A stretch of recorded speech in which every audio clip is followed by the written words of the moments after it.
And welcome back, everyone. Welcome back to another season, another year of ESL Pro Tour 2024. It is the first spring edition of the EPT. Fun fact, for all of its years of being run as a tournament, there's always been EPT Summer, EPT Winter, even EPT Fall. Spring was never quite a season for StarCraft, but now everything has changed. Now we do have an extra tournament, an extra event here for ESL Pro Tour. Hello, welcome everyone. Welcome again to this, I wouldn't say impromptu broadcast, but to a new season of StarCraft. For those that are curious, ESL Masters is, of course, a league that runs for StarCraft 2. It is the league that all players work towards, and it typically has a finals at IEM Katowice to crown our yearly champion. But that has changed. This year it is a little bit different. This year we had EPT Summer, we had EPT Winter, we had IEM Katowice, plus EPT Spring, and then we have the World Finals at Gamers 8. We have the World Finals at the Esports World Finals of the Esports World Cup in the coming months. So yeah, as a result, this tournament actually gives you points towards the World Finals to add on to the points that you accumulated last year at DreamHack Valencia, and as well as DreamHack Jönköping as well. So it's all going to be adding up. Meanwhile, we still have to... meanwhile, we have our qualifiers. We have a qualifier for every region. We have the Asia qualifier, we have the European and the Americas qualifier as well. So plenty of qualifiers for every single region. We have 2 open qualifiers and 1 closed qualifier as well for each region, leading into the regionals for this event, leading into the eventual finals at DreamHack Dallas. DreamHack Dallas is going to be where they all come together at a major offline event. And it looks like our bracket is now done. Exclamation mark B. Exclamation mark B in the chat if you guys want to have a look at the bracket yourselves. I do apologize as I do apologize as we had a bit of an extended break. Just to allow for the bracket to actually set up, for the bracket to actually come together. And now we actually have our bracket set up. Okay, exclamation mark B in the chat. We have quite an interesting one. We have Rex here towards the top portion of the bracket in the round of 16. We have EBG, Shinobu, I see Moku, Pez versus Bukun. I believe Bukun is going to be one of the WTL admins, so I do imagine that Pez is going to have a bit of an easier time there. Again, shout out to Pez. He's one of the many Australians as a part of this tournament, as a part of this qualifier. I do see Azure down the line. Azure up against Sarite. Winner goes up against Jim. Winner goes up against But Always. Oh my god. Okay. Really interesting matches here. Honestly, I think I have my eyes on Azure. Again, Pez match looks pretty straightforward because he's up against, again, more of an amateur player. I see Misaki versus Rewhite. I have to give the edge to Rewhite there. I would love to see Jim at some point. So Azure versus Sarite into Jim looks amazing. Into But Always. Lemon versus Nazin. Lemon versus Nazin looks like a really interesting Taiwan on Taiwan matchup. We have Expect, Middle, and Hon Mono as well. Okay, so we'll see if we can find each other. And if you...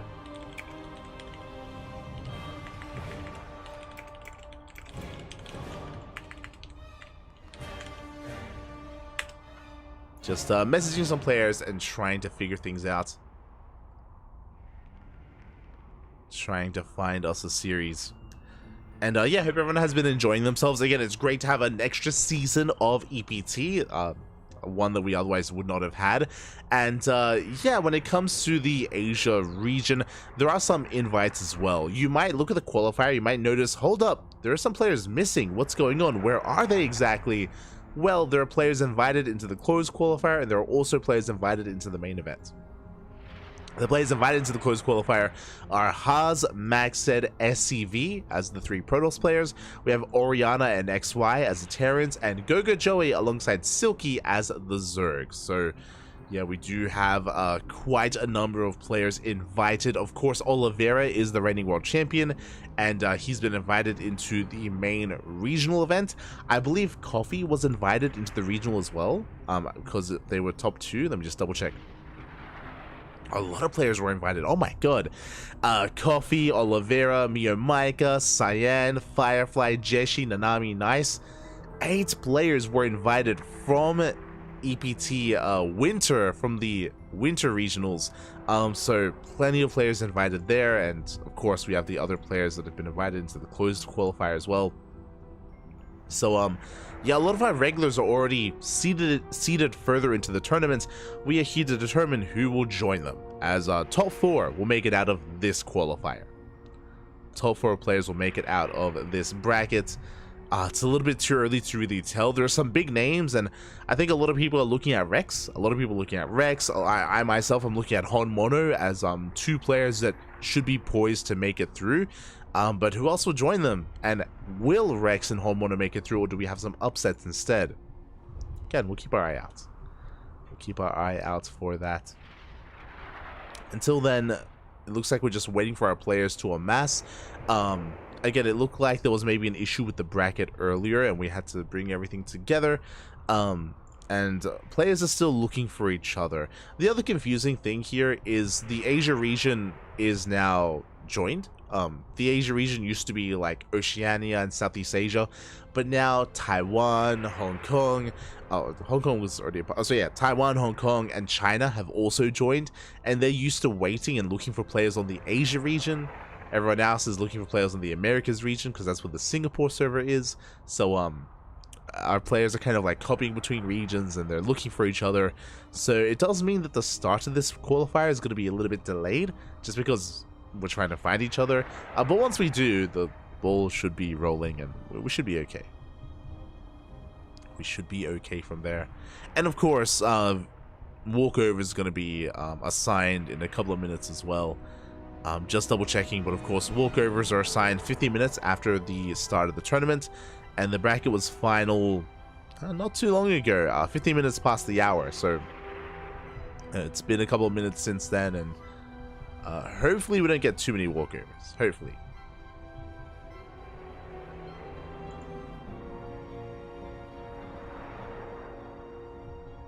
Hopefully we can find him, but yeah, players are confirming that like everyone's kind of spread out, and we're trying to find each other.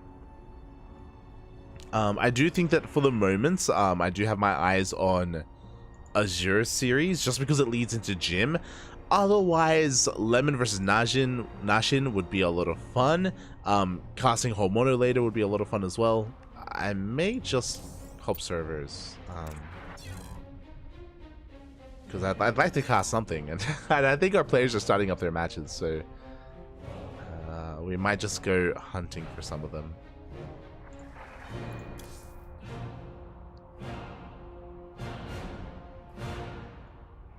Where are we at?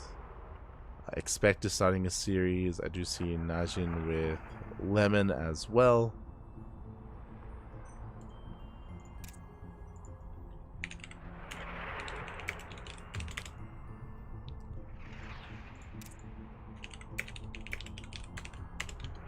Okay.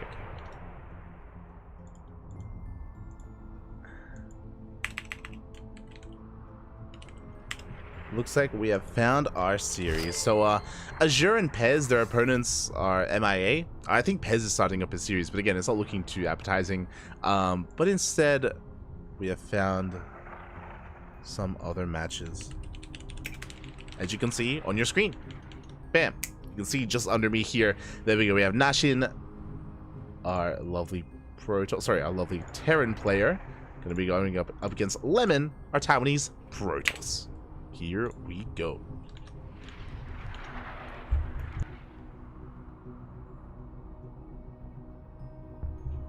Here we go. We are setting up.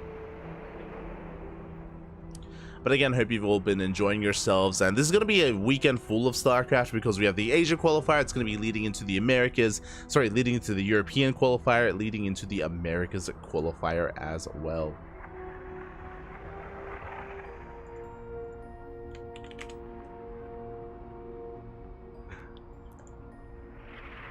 as they're just conducting their vetoes and getting things going.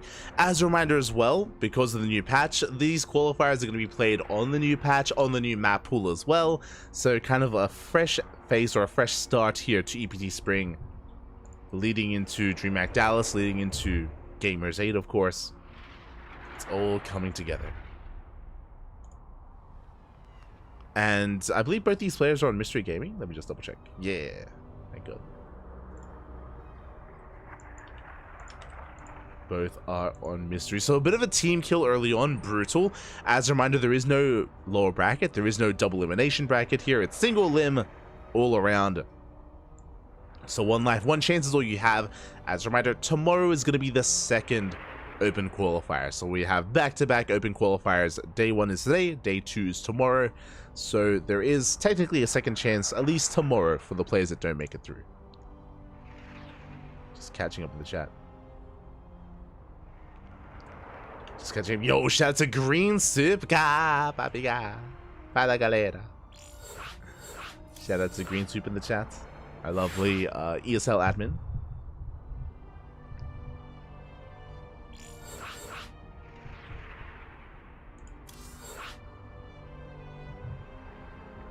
I think it's pretty spur of the moment for both Azure and Pez to sign up.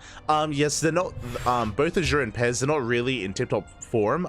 They're both semi-active. They ladder a little bit, but they're not as hardcore as they used to be. But it's very common knowledge that both Azure and Pez were very active in Stormgate, when, of course, that was, or when, of course, the servers were live. When the servers were live, and I don't think they've been playing too much StarCraft, but, you know, we'll see. We shall see. Hope you're feeling better. I'm okay, I'm okay.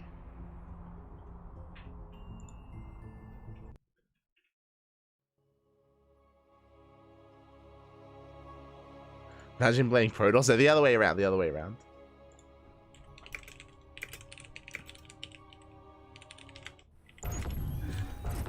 As we finally find ourselves in our first series, and spawning in the top left-hand corner of Oceanborn, we have a red Protoss player from the land of Taiwan, representing Mystery Gaming. It is Lemon. And spawning in the bottom right-hand corner, we have as opponent, we have the Taiwanese Terran player representing Mystery Gaming as well. It is Nashin. So finally, our first series has begun, and we'll do our best to follow these players and to catch some others. You know, I'm a little bit biased, you know, when it comes to covering some of my fellow Australians like Azure and Pez, and I'm hoping that I can catch them later on. Likewise, I'd love to catch some Honmono as well, and catch some other of those more notable players. Rex alongside them, and of course, Lemon and Nashin as well. I'm only one man. I'll do what I can to cast as much as I can. Until then, though, we're just settling into our openers. Looks like a pretty standard opener here so far out of Lemon, going for a Gate Expand. Nashin, ooh, is going for a double gas opener instead. Okay. Double gas here from our Terran player is going to lead into a faster factory, is going to lead into a slightly delayed expansion here, and we'll see what is going to be done with this opener. As a reminder, because it's a new patch, going into committed Cyclone play is not really viable as much anymore, so that's going to be a tool or kind of a play style that won't be given access to here by Nashin, at least in the new patch. This instead can lead into Reaper Hellion. It could lead into faster and a committed Mine Drop as well. We casted Bunny a couple of days ago in ESL Open Cup Asia, and Bunny did go for an armory based build. He went for an armory, went for a fast tech lab, and went for a rush into Drilling Claws, which was a really interesting take. For those that are maybe unaware, they got rid of the build that used to be a little bit more popular, which is where you go for a reactor on the factory, you pump out Widow Mines, and you go for the armory, which means you need detection to deal with those Widow Mines. And if the Protoss player doesn't have detection, the game can end. The game could just end. But in the new patch, they've gotten rid of that requirement. Now you need the armory plus a tech lab plus Drilling Claws to require detection from your opponent. And Bunny did try to make that work, but it kind of fell on its face. It didn't really. Oh, I mean, I said it did kill a lot of probes. It was a late reaction out of Nightmare, to be fair. But yeah, it's an interesting build, and I'm curious if we're going to see it again from other players, or if Bunny was just kind of like testing the waters and trying things out. Behind this, we are going to be reacting out Marines, going for a safety Cyclone. Reaper gets across the map. I won't quite commit, is going to be zoned away, and we can see the tech of choice. It's not a Twilight Council, it's going to be a Stargate. Looks like Phoenix production here from Lemon. The beginnings of Phoenix Colossus.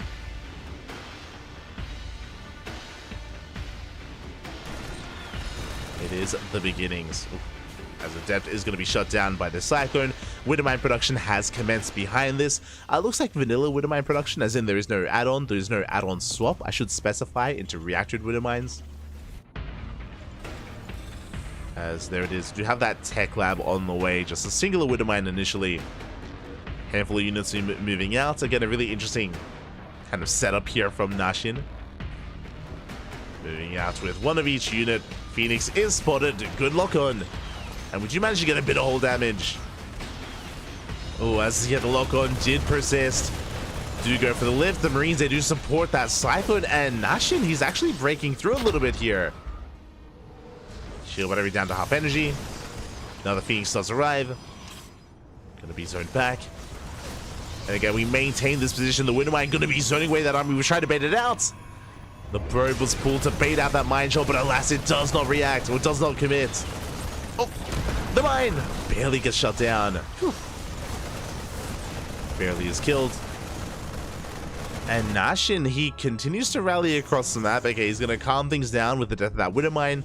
He will retreat. Behind this, we're getting to tank production. Remember, we did have that tech lab on the factory.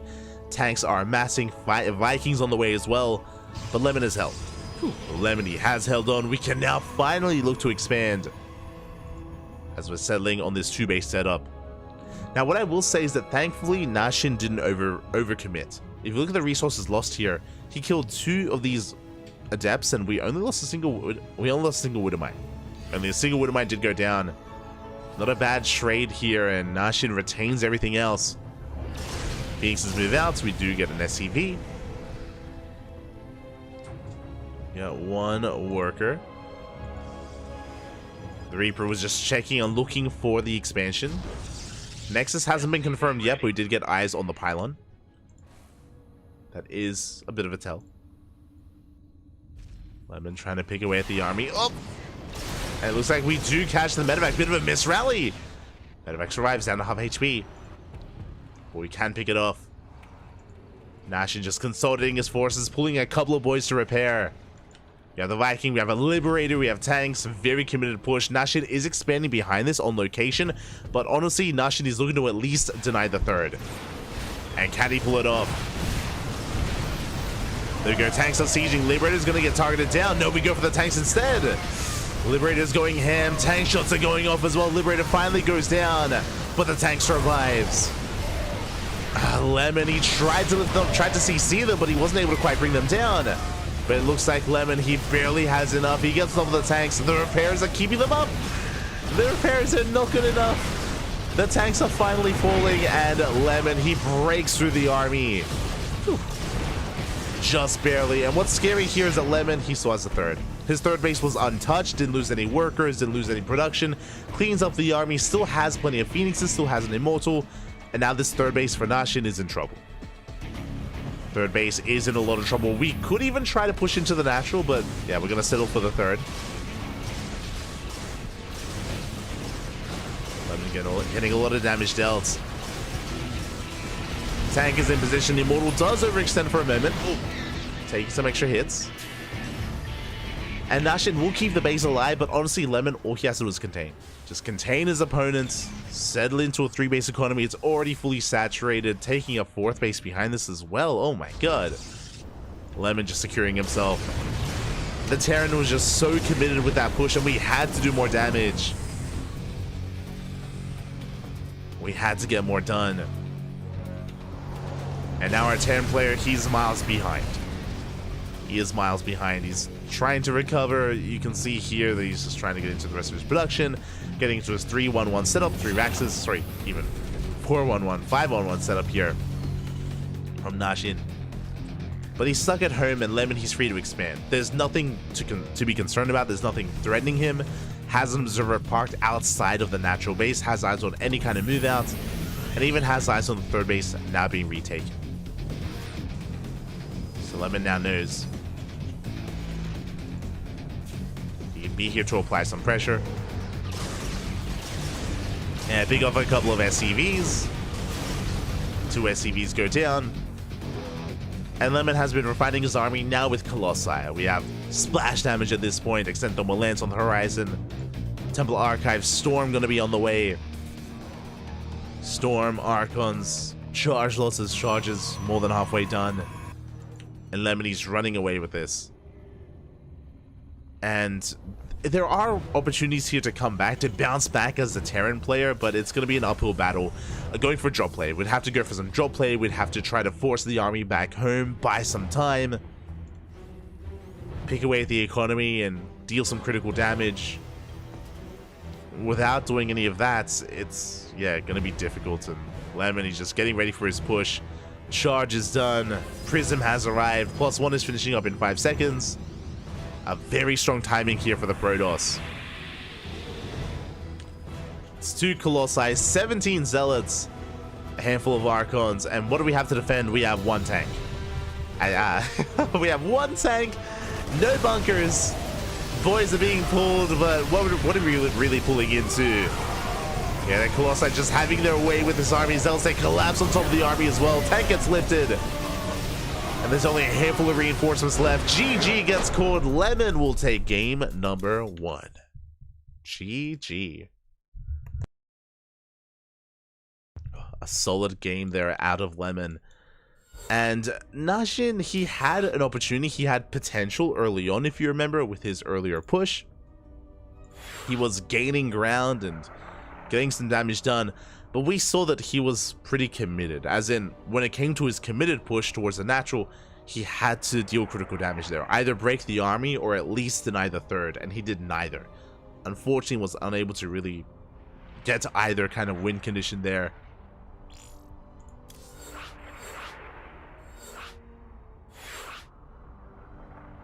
Unfortunately, he wasn't able to. And now we're getting into game number 2. Ooh, on one of the newer maps. Let's go. Game 2 is going to be on Post-Youth. Now, I do apologize because we haven't been too active recently. We've been casting like every couple of days instead of every single day like we usually do on the CranKy Ducklings. I do apologize. A big reason for it is because I've been unwell, and you can even hear it now. I'm still not 100%. I'm almost there. I'm almost at 100%. But we haven't been able to feature too many of these new maps and too many of these new, too much of the new patch in general. So I'm happy to be loading in, and we can all experience this together because there's quite a lot to talk about when it comes to these new maps. As spawning in the top right hand corner of Post-Youth, we have our Taiwanese Protoss player leading the series 1-0, representing Mystery Gaming. It is Lemon. And spawning in the bottom left hand corner, we have his opponent. We have the Taiwanese Terran player, his teammates, and I'm sure a good friend, the blue Terran representing Mystery Gaming. It is Nashin. Boy, and Lemon, he has been cooking. He's been making some lemonade here, and can he be stopped? Again, looking solid in that first game, and I'm concerned here in game number 2. Post-Youth. And if you noticed, this is the main. You have a free base. It is like, let alone, mate, we heard you like pocket bases. It's not even a pocket base. It's just your main. Your main has suddenly 2 bases, so it's such a free base. On top of that, it's a hybrid base. Half gold, half regular. It's insane here how much you can get on a 2-base setup. A lot of people have been smudging. A lot of pro players have had thoughts and have been consistently vetoing this map as a result, just because your 2-base setup is so solid and your 3rd base isn't too exposed either. There is a nice ramp here outside of your 3rd that you can take advantage of. Now, the 3rd base is a little bit more exposed just because there's 2 angles of attack, but again, you have this point of elevation here to just secure yourself, and even here we have other points of elevation that you can wall off as well. So honestly, Post-Youth setting up on 3 bases is looking pretty easy. On top of that, we heard you like gold bases. You don't just have a hybrid base in your main, there are gold bases available as well in the center of the map. Now, these gold bases are very exposed. You can be attacked from any angle, from right on the other side of those mineral patches, from here on the high ground towards the center, from here on the high ground towards the south. It's quite difficult. We've seen some players attempt to take it and fail to take it in most recent times. Most recently, I remember Jumi trying to take this base and he was punished quite hard. So we'll see if players can get better at securing this position. Otherwise, we should be just expanding here linearly towards the right hand side, or vertically here towards the left hand side instead. But this goal base, it's going to be difficult to really take advantage of, at least early on. In the late game, different story. Oh, okay. So Nashin, he does go for a Rax Expand. Economic opener here out of our Terran. Makes sense, right? I mean, we're fully walled off. There is a second entrance to this main base, but I mean, there are mineral patches here that are going to be walling off and just tying things up. And we are going for a 1-1-1 follow-up with a proxy starport. Now, this could be a medevac. This could be for a medevac to drop into the main base with Hellions, or we could go for a Hellion harass on one side and then Liberator harass on the other. I'm feeling a medevac. I'm feeling medevac production here, but we'll see if we go for the lid instead. And there it is. Medevac is on the way. This is to just bypass the wall here on the right-hand side and drop right into that mineral line and roast off as many probes as we can. Lemon, no, he scouts! Lemon, he checks with the Adept. He does confirm what's going on, sees the starport, and he's in position. He's ready for the drop. Ay, ay, ay. Behind this, of course, we have our tech as well. It was a robo opener. Very interesting. So robo-based openers are typically very safe ways to play because they give you access to faster immortals. They give you access to faster colossi as well to rush into colossus production. We've gone for a war prism harass across the map. At the same time, here comes a drop into that main base, or into the natural. I don't know what to call it. Into the main. Hellions are getting some damage done, but we have a shield battery, we have an overcharge. Oh, we focus one of those Hellions down. 3 Hellions do want your probes. They have 3 probes, 4 probes already. Good damage dealt. Remember, there is no blink because there was no Twilight Council. Instead, we have the War Prism, and what do we harass with? Show us the Adepts. Just a singular Adept for now, but we should be warping in an extra wave. Third base on the way as well. Adepts have arrived, but again, this was a little bit of a shaky execution. Oh, one Adept goes down. Not worth it here for Lemon. The counter harass barely does anything. And Nashin is not looking too bad. Remember, he killed 5 probes and he kept the medevac alive. Medevac is racing back home. We're safe, we're sound. So Nashin having a much stronger start this time. The Adept harass continues. Ooh, barely not delaying the CC. We get the SCV, but once again, not the best trade there for Lemon. Does escape with the Adept at least. Gets out of there. Third CC is done. Third Nexus still on the way for Lemon. So Nashin, economically, he's keeping up, if not surpassing his opponents. Bearing in mind we have mules on top of SCVs. Oh, medevac tries to drop back in. Is going to be denied. At the same time, Hellions, they hit the right-hand side there. Kill one of those probes. Remember, Hellions, they don't scale into the mid-game quite well at all, so throwing these Hellions away for like 1 or 2 probes is still worth it here for Nashin. As he's turning back around and taking his third. And the game is going to settle from here. Now, even though the game is settling, you may be thinking like, oh, like, Nashin, was he hoping for more damage? No, I'm sure he's very content with the damage he's dealt. We have the Stalkers coming in. Tank is in position. And unlike the previous game, again, Nashin has a comparable economy, if not better economy compared to the Protoss, which he was just not able to get into in game 1. So Nashin in a beautiful position. Adepts, they do get in, but a bit of a misrally. Oh my god. Potentially a bit of an F2 there as the Adepts, they walked out of the mineral line. Either an F2 or a misrally. The Adepts, they go down. Nashin holds. Only loses 2 SCVs. We have 1-1 on the way. Stim, combat shields. Third CC, getting up and running. Ooh, this is a bold move. So, I'm sure Lemon feels a lot of pressure. We spoke about it. Lemon's not in a good position right now. Like, economically, he's behind. And he's still trying to play catch up here. He's getting into his Colossi, getting into Chargers, getting into +1. He doesn't have Blink, so he doesn't have the most active army. So how do we bounce back? the gold. The gold base is a good way to bounce back. That is true. But we spoke about this base earlier, how exposed it is here because it's on the low ground, because it's surrounded by all these elevation points as well. You can attack from almost any angle. And looking at Nashin, we haven't confirmed the base yet, but we're moving out. We're soon moving out, and we'll see if Lemon can hold on to it. If he can, then of course we have a chance here. We can bounce back, we can have a game. A lot of it does rely on whether or not we can save it.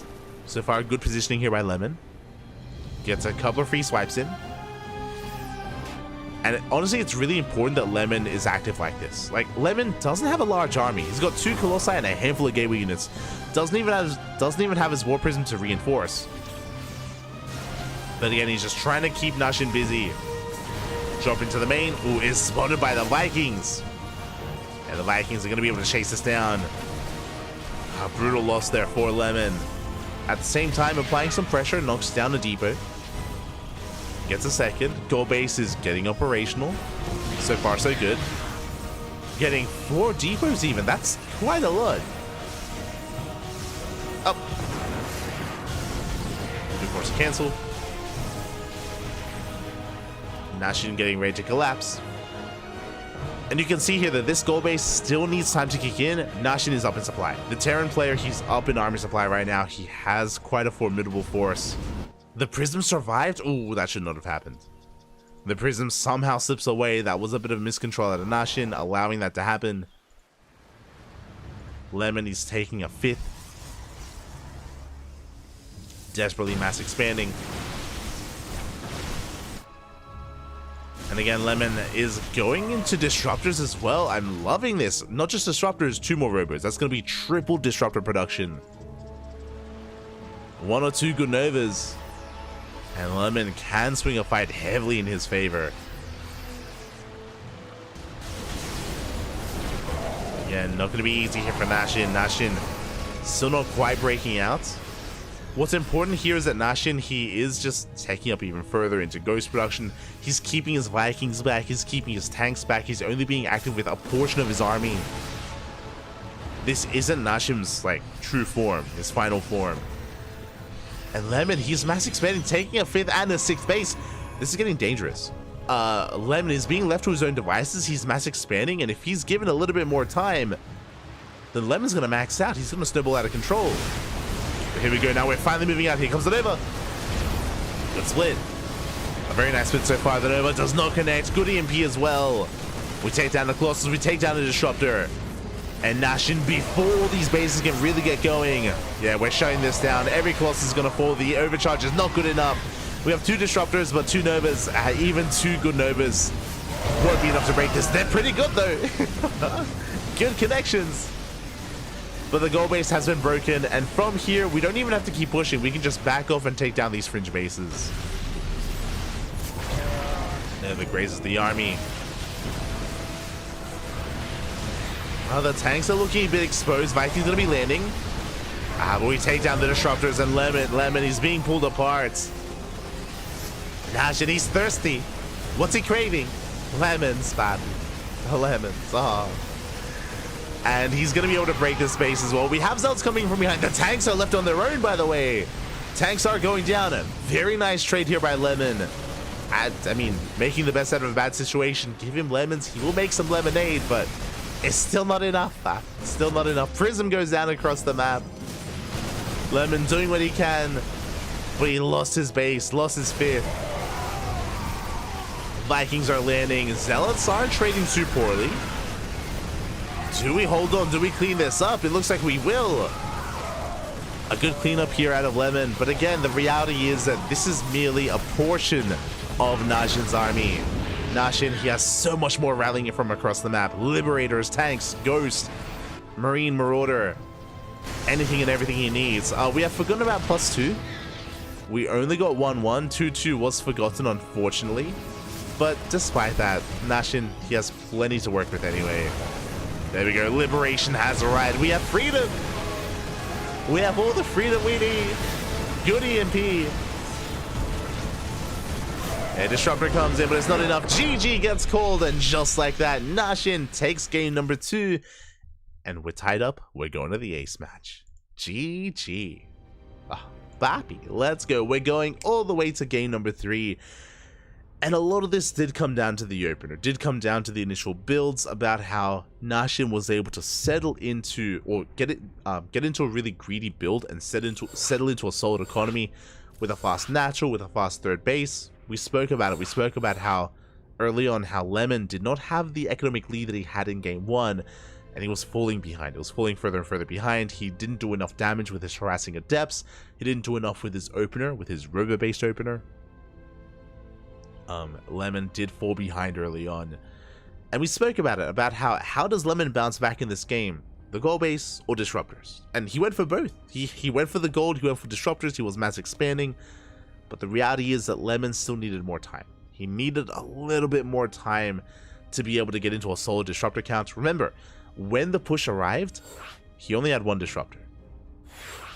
Lemon, he only had 1 disruptor with his army. The other 2 was still coming out of the production, was still coming out of the robos. If he had a little bit more time, then he gets 3 disruptors, then he has 3 novas, then he stops the dive and he's able to buy time and get into a longer game. Suddenly, everything changes. If he only had, like, 10, 15 more seconds, anything could have happened there. That just goes to show that just goes to show how tight StarCraft can really be, how crisp it is. Every second does count in a game like StarCraft, and now we find ourselves in the ace match. We find ourselves in game number 3, and spawning in the bottom left-hand corner of Alkion, and we have our Taiwanese Protoss player, the Red Protoss, representing Mystery Gaming, being forced into the ace match. Can he bounce back? It is Lemon. And spawning in the top right-hand corner, we have his opponent. We have the Taiwanese Terran player, the blue Terran representing Mystery Gaming, tying up the series, forcing that ace match. Can he go the distance? Can he take the series? It is Nashin. Let's go. Whew. Oh boy. Again, it's been a spicy series so far. When I saw the bracket, when I saw these 2 face off, this was one of the series that I had my eyes on. For this very reason, I do think that Lemon and Nashin are very close in skill. In general, I would give the edge to Lemon. I do think that Nashin did a great job at making use of post-youth, making use of the map itself, as we're going for a very different opener. Double gas. We're going back to game 1. Double gas, what does this mean? Delayed command center. So command center is going to be delayed. Faster factory instead. This is not what we did in game 1, in game number 2. It is what we went for in game 1. So I'm curious how we do divert and how we do adjust. As the probe has been locked in. No way out for this worker. Reaper's on the way. The goal of this Reaper is to kill this probe, to deny the follow-up scout, to make sure that Lemon is in the dark. He has already confirmed the double gas opener, so Lemon knows that there's going to be a factory on the way. But what exactly comes out of it, that's he'll have to guess, have to assume. Won't know for certain. At least won't know with this probe. As he wants the SCV. Oh my god, he goes for it, and one more shot doesn't quite get it. SCV does survive. Reaper comes out, the repairs were clutch, probe does fall, and Nashin is able to keep his follow-up in the dark. Lemon, meanwhile, going to be expanding. Again, Gate Cyber Expand. Sorry, Gate Expand to Cybercore. We're getting into our tech of choice. This time, we're going back to basics. It's going to be a Stargate opener out of Lemon. This should be for Phoenixes, just like game number 1. Okay. Phoenixes potentially into Colossi. Meanwhile, Nashin back at home, getting into his safety Cyclone. Reaper Scout does confirm the tech, does confirm the Stargate. Big scout there by Nashin. Big scout from our Terran.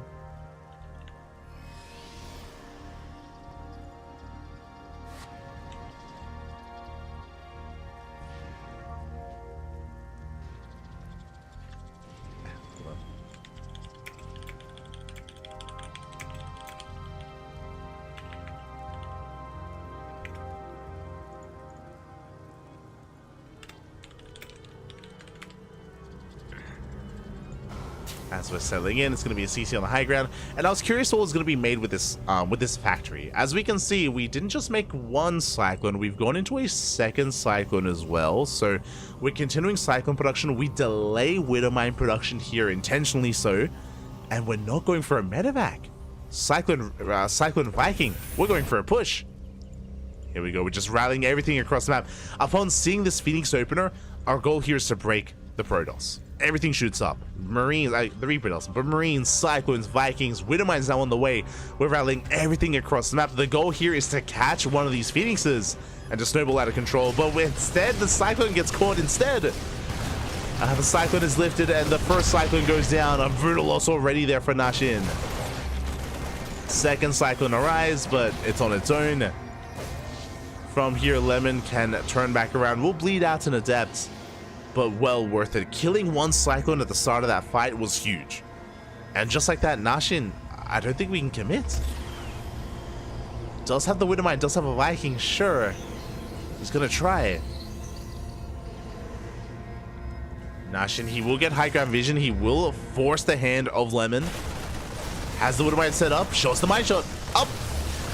Big connection, takes down the first Phoenix. Oh, second Phoenix goes down as well. Very nicely done. The probe was a little bit too late.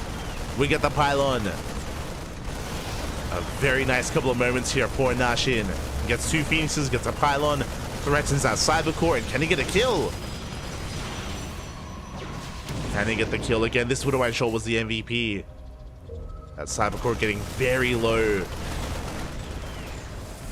And we're gonna be able to bring it down. Yeah, there's no saving it. It has to be rebuilt. Immortal has arrived. Additional Widowmines here just covering everything. First mine shot gets baited. We waddle away. Quick moves here to Nashin. And we have two Widowmine shots left. Ooh, big shots here on the Phoenixes. And we get almost every single Phoenix. From here we get away. Ooh, bringing down the final Phoenix. And Nashin, with the death of those Phoenixes, that means this drop is unhindered.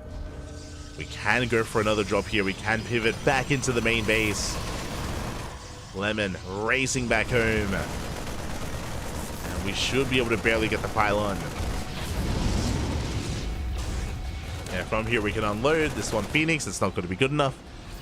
Nashin at the same time, sending his Liberator out across the map, has been, again, building himself up, working on his third base. Third CC's on the way. Third base just started for Lemon as well. And where's the reaction? We get one, we get two, we get three, we got four, five. Five probes go down. Very nice damage there by Nashin. And he doesn't take any damage on the lib. He unsieges, he gets the hell out of there. To live to fight another day. Nashin, he is pulling Lemon apart despite the rough start. Remember, Nashin did lose his first Cyclone almost immediately. He was able to bounce back. Here we go. We have two Liberators now. One for the main, one for the natural. We have a drop threatening the center base. Behind this third CC is now an orbital, soon to be landed on location. There we go, being landed as we speak. As it's being landed, Lemon just now getting his own Nexus up. Ooh, but the Phoenixes, they catch a full medevac. Late reaction out of Nashin. Late unload, late reaction there. A brutal moment. Lemon is still in this. Does force a recall into the main. Gets two probes. Liberating to the natural. Late reaction. Lemon. Yeah, his attention is being pulled apart. We get 8, 9 probes. 10, 11, 10 worker kills, and we won't get much else. We won't get much more than that, but that is good damage for two Liberators. 10 workers.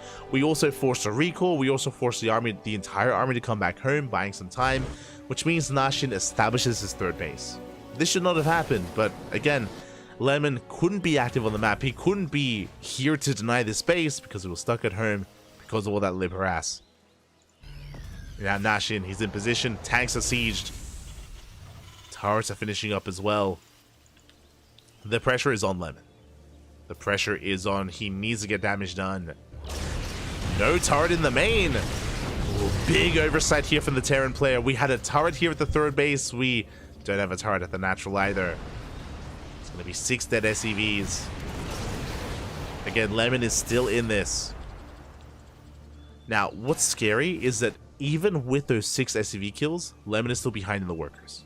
53 probes to 58 SCVs, plus mules on top of that. Again, Najin, he is miles ahead in the economy. So far ahead. Which, to be fair, is why we need to kill SCVs, and we have been doing so. Lemon, he's killed, what, yeah, 8 workers in total. Pretty good damage, very necessary damage. But he still needs more.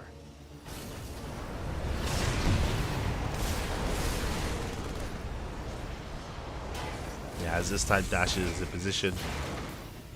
4th base is on the way.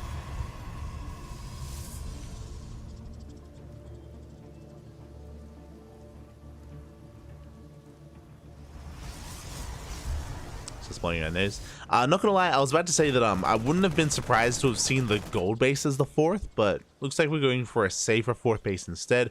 And what's important about what's happening as the game is settling down is that we are on Alcyone. This is the largest map in the map pool. Yeah, now that we've gotten rid of Radisson Station, I believe this is the largest map in the map pool. We'll have to double check that. But it's very macro oriented. Very macro oriented. We of course have the Zonaga that is in control of Lemon as we speak. He's also got some observers out of the map. Plenty of points of elevation, shield batteries, overcharge. Really nice defensive setup. Pushing in is not going to be easy. And the move out has them spotted. Oh, the observer. Oh, can we get it? Observer barely survives, forces a second scan. A brutal moment there for Nashin. But again, he has been spotted. Lemon is getting ready. Nashin does have the supply lead, but Lemon has the defender's advantage. So even though Lemon is going to be down in army, again, he's got the shield battery, he has the overcharge, he has disruptors as well, has 1, soon to be 3. There's 2 more disruptors are on the way. Oh, but this is such a terrifying army. It is spotted by the observer. Lemon is moving out to meet the army to try to force a siege. There's that siege up. Then he goes off, gets a marauder. There's 2 more disruptors. Try to collapse on the army. Tanks are sieging once again. Nova does not connect. These purification Novas, they've been a little bit lackluster. There's that 3rd disruptor just now coming out. Again, Lemon trying to set up a concave. Nova goes off. Oh god! Big connection! A big connection on the army. Nashin, he was distracted. No splits. But he is still breaking through. Still has a supply lead. Takes down a Colossus. There it goes up. Up. Good connections once again. But the tanks, they still stand strong. Yeah, and even with those connections, we're breaking through. The 3rd base is falling. And Lemon, I don't think he can stop this. Not anymore. Again, too much of a deficit early on. The tanks are exposed. He can get them. Does lift up 3 of them. Nova goes up as well. Grazes the army.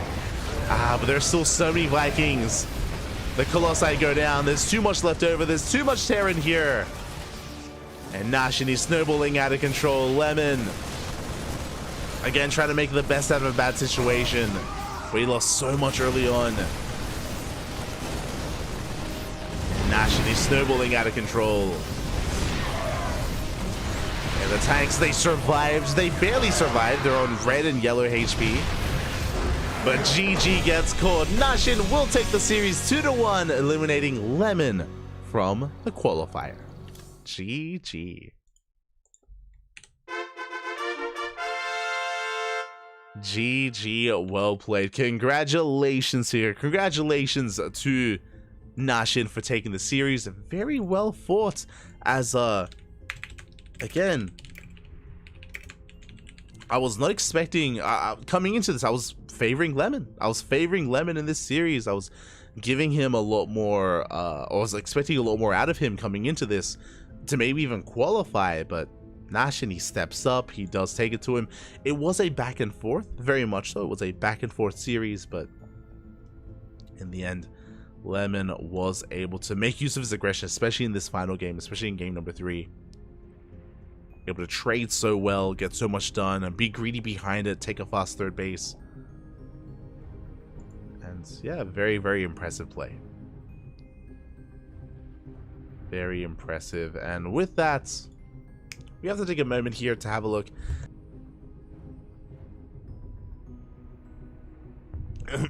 We have to take a moment here to have a look at the bracket and to catch up on everything that has been going on.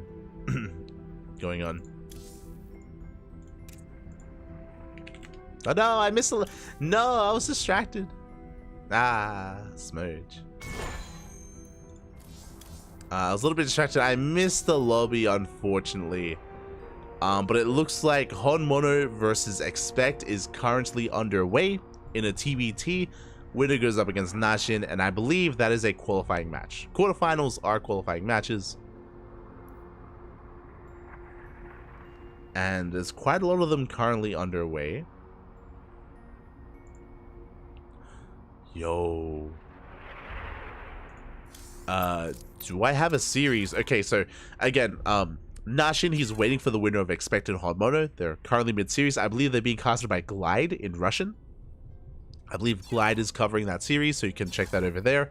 Meanwhile, it looks like Pez versus Rewhite has begun. That is a PvP. Yep, Pez versus Rewhite is underway in a qualifying match. We have Shinobu versus Moku. We have Rex waiting for EBG or Wave. But we have a series that's about to begin. Jim versus Azure. Oh boy, Jim versus Azure, I believe, is about to begin. Winner goes up against But Always, one of the best Protoss in Taiwan. I'm here for it. I'm ready for it. Let's go.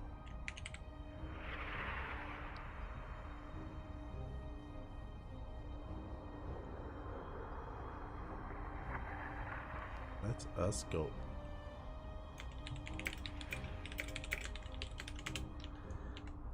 Okay, so yeah, up next should be Azure versus Jim. I'm just double checking. Is this a best of 5? Okay, no, best of 3, best of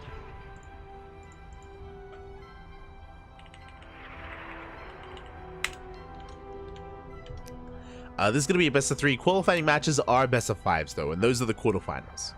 As a reminder, those will be the quarterfinals.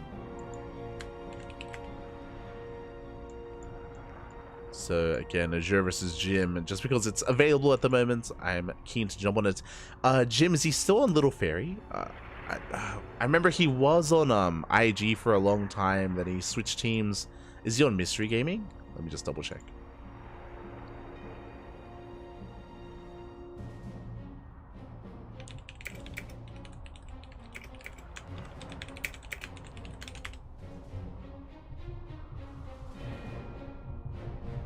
Hold on, just trying to figure things out. Again, Jim, a very old school player. And oh, my apologies, Jim, he's on PCEC. Oh, of course. Of course he is. We casted him last night. PCEC, of course. My apologies. But again, it's always amazing to see, or it's always great to see Jim competing once again after quite some time.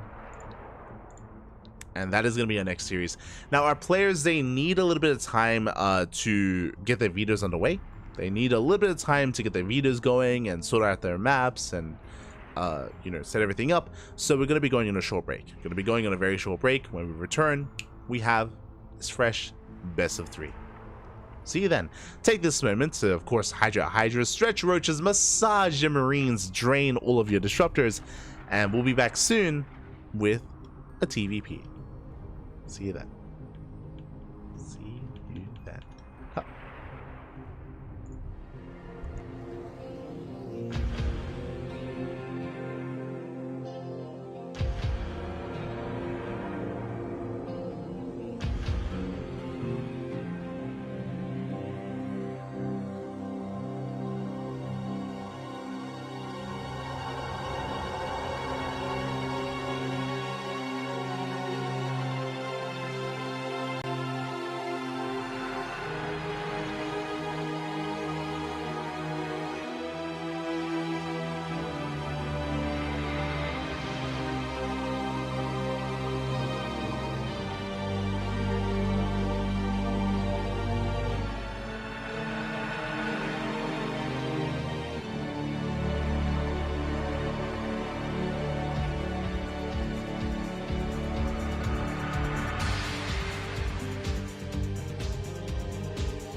And welcome back, everyone. Welcome back. Ooh, hope you enjoyed that lovely break as we've returned with our next matchup here. We've returned with a TVP between Azure and Jim. I'm here for it. I am ready for it in this best of 3 round of 16 match. As a reminder, the winner of this series advances on to a qualifying match against Bud Always. Oh boy, and here we go. Spawning in the bottom right hand corner, we have the legend himself. We have the veteran, the Chinese Protoss player, the blue Protoss, representing his new team, PCEC. It is Jim. I do need a moment to set his name up. Beautiful. And spawning in the top left hand corner, we have his opponent. We have the Australian Terran player, the red Terran, representing himself. Currently teamless, but has returned here after a bit of a hiatus from competitive play. I'm excited to see what he has to offer. It is Azure. Here we go. Again, I'm a big fan of both these players, and as a fan, I feel like I can say that both Jim and Azure, they are past their prime. If you are newer viewers and newer fans of StarCraft, then I wouldn't blame you if you were unfamiliar with some of these players. Jim, for example, back in the day, he was straight up one of the best players outside of Korea. He was one of the foreign hopes out there, you know, back in Heart of the Swarm, back in the era of Snoot, back in the era of Pro League as well. I remember Jim even competed a little bit in Pro League. He competed in GSL. Jim, you know, was one of the best back in the day, but hard to think about it. That was 10 years ago. That was it's crazy.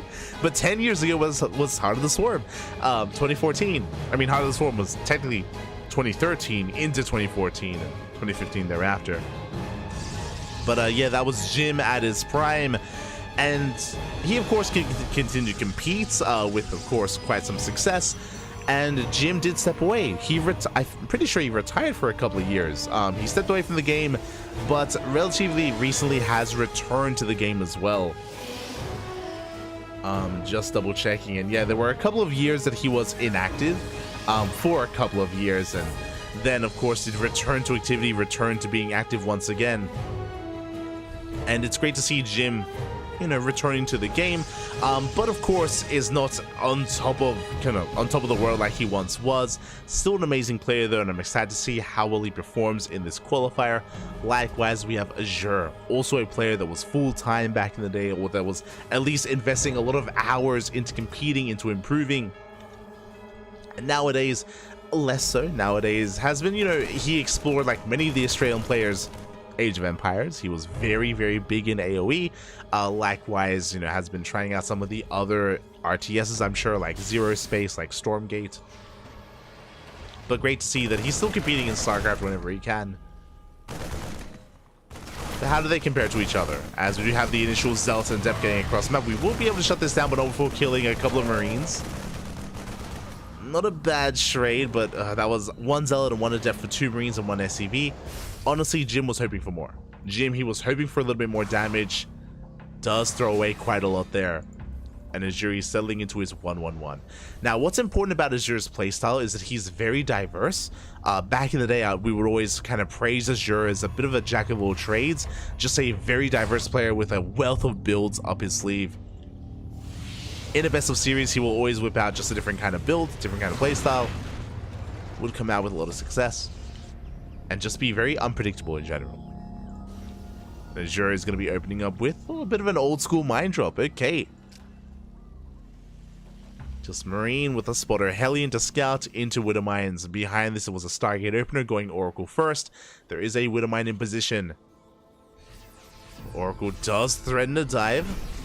Gets a revelation off on the medevac. You can see here, there is a Widow Mine hidden in the main base. Likewise, a Widow Mine hidden here at the natural. Revelation did spot it. The Oracle has to be careful.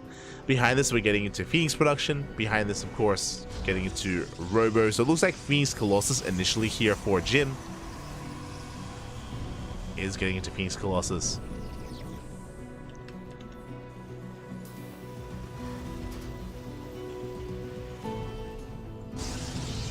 And it looks like upon seeing the setup here, doesn't risk diving into a mineral line. which I want to give the edge to Azure. When you invest into an Oracle like this, you're looking for damage, you're hoping for some SCV kills, and now we're going to be stuck at home. Meanwhile, really safe play out of Jim.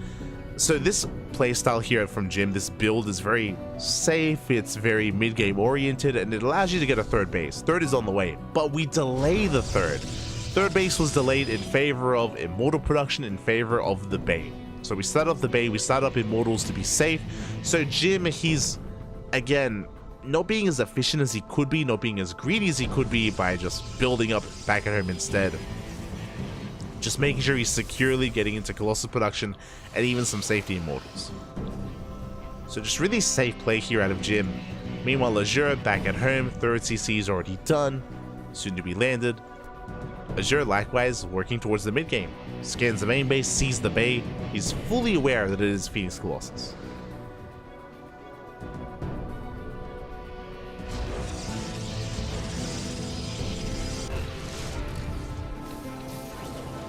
He's getting that Phoenix Colossus set up.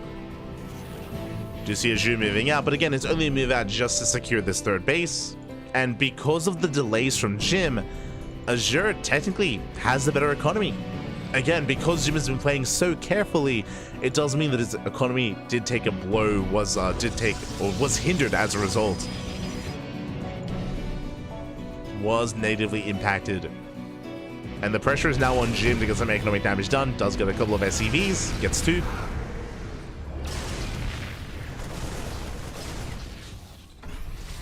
Three SCVs go down, not bad.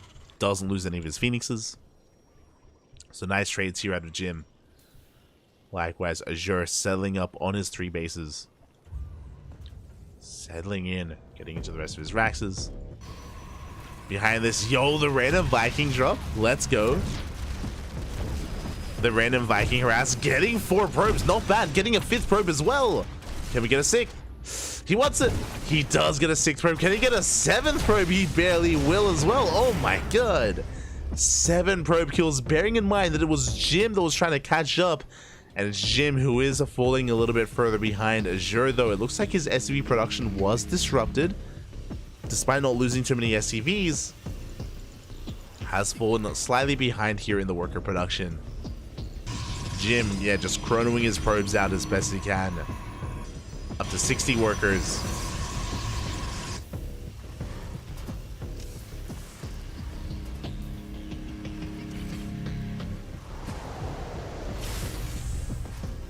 Azure just trying to keep up. Moving out with some drop play. It is very risky moving out with drops just because he's aware that Jim is active with all these Phoenixes. How many Phoenixes in total? 6 Phoenixes. We have traps set up here in the main base as well. Stasis traps. Almost at turrets. But going for a drop is a very risky maneuver here by Azure. Scanning, trying to get eyes on where the army is. What kind of setup he's up against. Behind this, getting into his 2-2, getting into his upgrades. Vikings are amassing as well. Ghost production has commenced for Azure. Things are still looking pretty close between our players. Oh! Do catch the hallucination. Scan reveals the Colossi. We have 3. We're getting a 4th Colossus. Oh my god. Very committed here by Jim. Very surprising as well. Again, you typically don't invest into a 4th Colossus. It is a little bit overkill. But again, based on the playstyle from Jim so far, it does feel like he's just more concerned about being safe than anything, even if he's inefficient. Which has its cons, has its pros, I guess. Jim now getting his 4th at the same time as Azure starts up his own 4th. +1 air attack is on the way for Azure as he's working towards those Vikings. 2nd starport as well, and honestly, I feel like the game is going to be taking a bit of a slower pace here. Azure is working on a 4th, so is his opponent. Azure won't be moving out without his Viking production well underway, which is still getting underway. So our players, they may just back off each other and max out. And by the way, this isn't just 4 Colossus. Usually, again, 3 Colossus is standard, 4 is abnormal, 5 is crazy. We have 5 Colossus. Are we gonna get a 6th? We do have a second Robo on the way. This should be for Disruptor production. I stand by that. This should be for Disruptors. But I'm not so sure anymore. Again, to get up to 5 Colossi is a bit crazy. And okay, we're getting to Immortals. Okay. Immortals instead of Disruptors. Makes sense. This is a composition that I know MaxPax was playing around with for a while, where you avoid Purification Novas, you instead go for a heavier Immortal army instead, for more secure damage, so you don't have to rely on connecting with your Novas.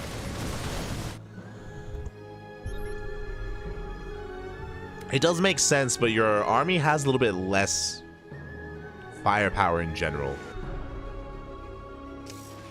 as Disruptors just add so much more complexity to your army. As you see, the main army being distracted here towards the left-hand side. We are going to be committing. Yeah, we collapse here on top of the tanks. Zealots, they dive on top of the army as well at the same time as you're going for a big counterattack. Not much of them to defend. But Jim, it looks like he doesn't care. He's chasing this down. Chasing Azure all the way back home. The job could get a lot of damage done, true. But Jim, with his 5 Colossi, is pushing in. Big EMP on the Vikings. Sorry, on the Phoenixes. Phoenixes, they go down.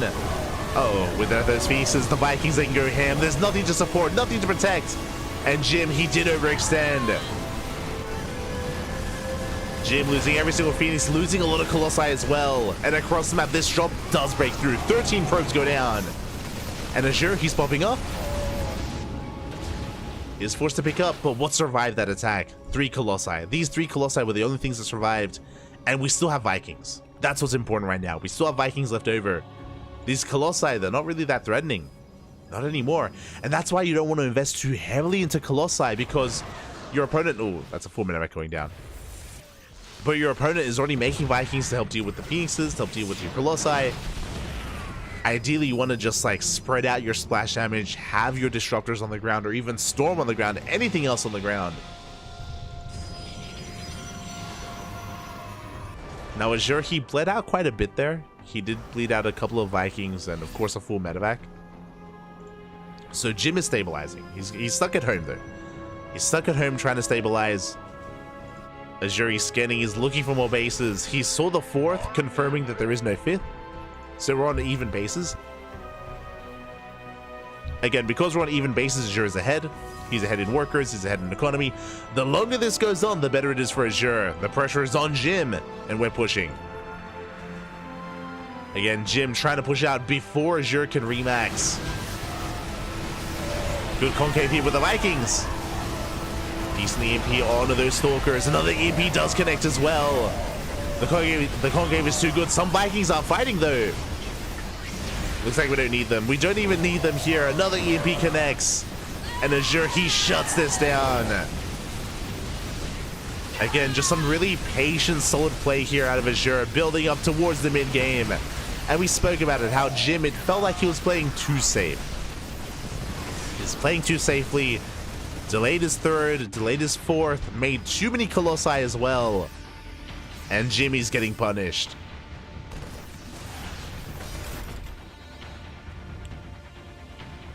Again, Azure, there were opportunities for him. He took them. And now he's miles ahead. He's on 4 bases. Now he's getting a 5th base as well. Doesn't even need it, by the way. But may as well take it. He's scanning. Yep, Azure, he's just confirming. Hold up.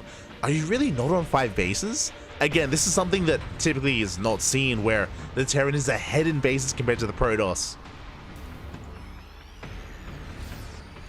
And Jim, how do we bounce back here? Looking at what we have. Again, we don't have any Storms available. There's no Sky Toss. We're still stuck on Colossus production. Outside of a run by, right? There's just very little in favor of Jim. If he's able to catch Azure, right? If Azure moves out, and as he moves out, we have a Zealot run by moving in, forcing Azure to turn around. I mean, that could give Jim some time to recover. If he could maybe catch the army unawares. But Azure, he has reached that 200 supply. he scans and he doesn't see much here. Looks like Azure is a little bit paranoid of a counterattack, but honestly, I don't think Azure realizes how far ahead he is. He's like, this army doesn't look too big. It has to be somewhere else, right?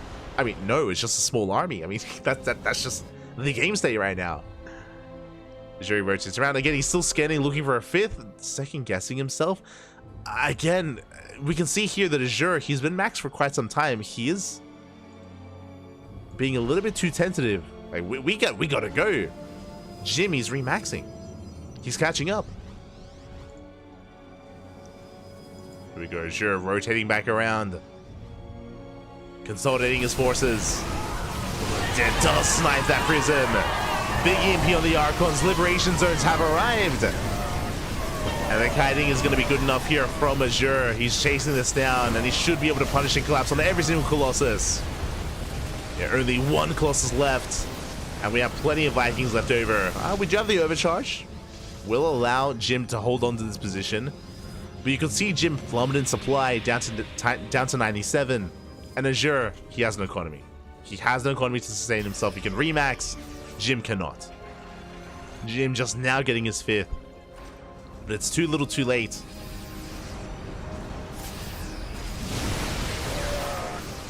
As Azure is going to be stutter stepping forward. It gets an Archon. It gets a Sentry. A couple of Vikings are going to be going down, but again, Azure, you can afford to throw away some units. You can afford to throw away some of those Vikings.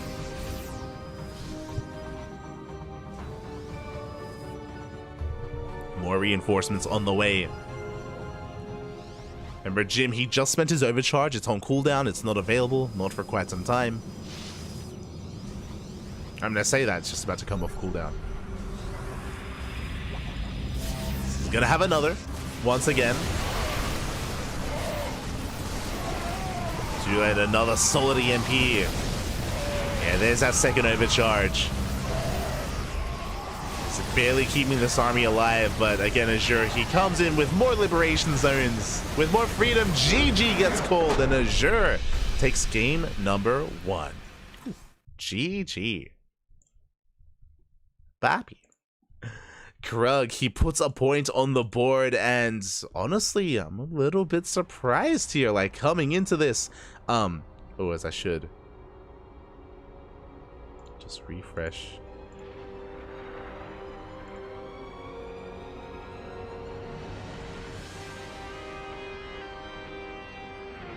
Refresh the casting tool a little bit here. Oh, there we go.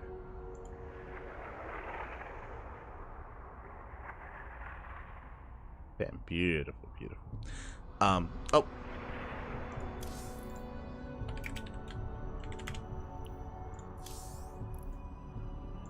Just getting ready here for game number 2.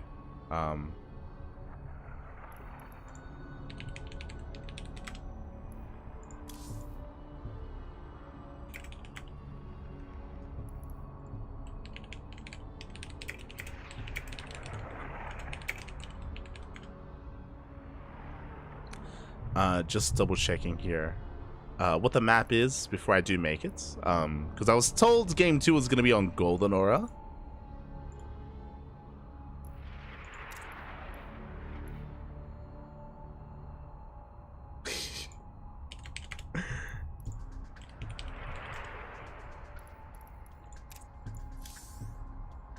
Yeah, there we go. Alkion. Alkion is going to be game number 2 once again on Singapore.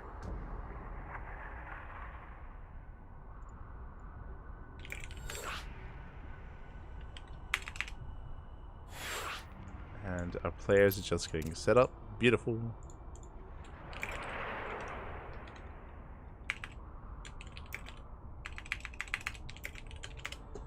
GLHF. Bam, we're getting into that second game. And again, really surprising result so far, for me at least, that Azure is going to be taking a lead. Again, just because we have seen a little bit more activity out of Jim in recent times. But no, Azure, he is fighting back. And I'm here for it. I'm ready for it. Can he make it through to a qualifying match into the next round? I mean, the opponents do not get easier. Bear that in mind. But always is waiting for the winner of this series. And will we get an ace match, or will it all end here and now? As spawning in the bottom left-hand corner of Alkione, we have our Chinese Protoss player, the legend himself, representing Team PCEC. It is Jim. And spawning in the top right-hand corner, we have his opponent. We have the Australian Terran player, the Red Terran, representing himself, currently teamless, but leading the series 1-0. It is Azure. Going for a proxy. Let's go. Okay, it is going to be a proxy here. A proxy setup here from Azure, going for the racks. I believe this is only going to be a singular racks, and this SCV should be poised to head towards the natural to throw down a bunker behind or in the mineral line to delay any kind of economy to disrupt the mining here of Jim. I believe that should be the goal of Azure. Behind this, getting into his double cast follow-up. And we'll see how Azure, or what Azure is able to accomplish with this proxy. I imagine not going to be the most committed. I imagine behind this we're going to be transitioning, but we'll see. We shall see. Likewise, Jim. Going to be going for his gate into Cybercore, into his Nexus. There go Reapers on the way. SV holding back for now. As the Nexus gets thrown down, the SV can come in, and we could try to slip past that probe. The probe will scout, though, will confirm.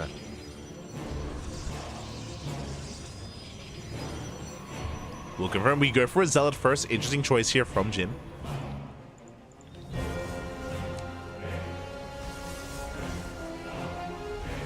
There's that bunker that we spoke about. As the SCV does double back in, we have the bunker in the mineral line, and the goal here is to disrupt mining. Thankfully, there is a Zealot, though. Very safe play out of Jim. One probe goes down. We get one worker in the main. Oh, we almost get a second. Looks like we will get a second probe. Can we get a third? At the same time, SCV goes down. The bunker is cancelled, and the Reaper gets shut down as well. Ooh, a bit of miscontrol there out of Azure. Again, he was a little bit distracted from what was going on. Bunker gets cancelled, Reaper goes down, 2 probes did fall, but we're floating back home, and now suddenly Jim has map control. So good defense here out of Jim. Deals with the aggression. And again, a lot of this is because Jim did go for a safety Zealot. Not seen too often, but the safety Zealot did just allow him to shut down that bunker so quickly. And now we're going for a big counterattack. Azure back at home. Going for a factory into Starport, into this is a one base all in. Okay, Azure. Because he mined through those minerals, he does land here on the right-hand side. He can continue Rax productions here to reinforce. And it's going to be a one base all in. Yep, 2 more Raxes on the way. And what's important here is that Jim doesn't know. He doesn't see what's going on. He does see the Starport, though. That is going to be enough of a tell. There should be a command center, and there isn't. SCVs are falling, forcing them off the mineral line to repair. Oh, another SCV goes down. The tank does arrive. The tank will hold. The tank should hold. Oh, as that wall is getting very low. Oh, can we repair? Can we keep it up? Oh, it looks like we can. The Reaper does survive. Tank is going to be repaired. But again, Jim, he saw what's going on. Yep, there we go. Back at home, we have 2 more gates on the way. Phoenix production has begun. Phoenixes aren't going to help too much, though. As the drop is on the way. Marines are amassing. Oh, this is a risky move here out of Azure. Medevac doesn't get intercepted. Phoenixes, they're busy across the map. Boys are being pulled, by the way. And now he knows. Now Jim knows for certain it's an all-in. We catch a Stalker. Where's the shield battery? No, he was expanding. Oh my god, Jim setting up for an expansion. No shield battery, no overcharge. Boys are being pulled. They have to be. And Jim, can we hold on? We can. With 3 Phoenixes. We can shut this down. GG gets called. The tank falls.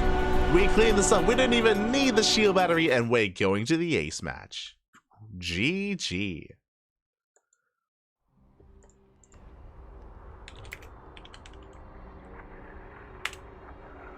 GG, well played. Whew. Jim, he survives the all-in. Survives the all-in, and with that, Jim, he's able to force the ace match here. Again, Azure, it was a tricky move, cheeky move to go for an all-in transition, but because of how aggressive Jim was, he shut down the bunker, and because of his stalkers across the map, he saw the 1-1, which means upon seeing the starport and the factory, he saw that there was no command center. There should have been a command center instead of a starport. Confirmed it wasn't there. Confirmed there was an all-in, and he was able to respond with an army, with enough phoenixes, with enough stalkers. GG, well played. We're going to game 3.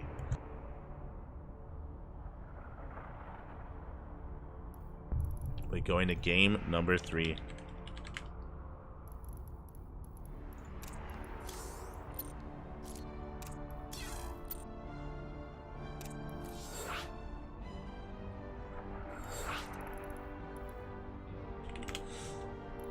And it looks like game 3 is going to be on Oceanborn.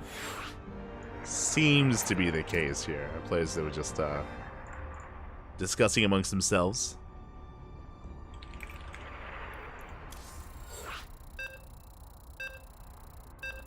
They were just discussing amongst themselves what exactly would be coming up next. And yep, Oceanborn is going to be game number 3. Meanwhile, a shout out to Iskar in the Papi. Oh my god. Big shout out to Iskar for resubscribing here for 24 months. 2 years of support. Oh my god. Thank you so much for the support.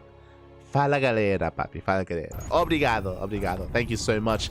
Do appreciate it as we're settling into the ace match to determine who makes it into a qualifying match, who will advance on.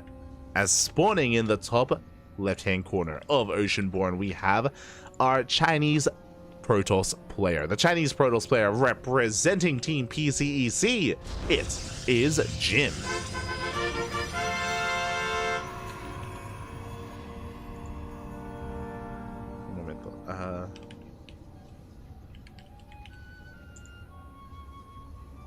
Beautiful. And spawning in the bottom right-hand corner, we have as opponent, we have the Australian Terran player, the Red Terran, representing himself, currently teamless, but of course, fighting back hard here, forcing the ace match. Can he bring it back? It is Azure.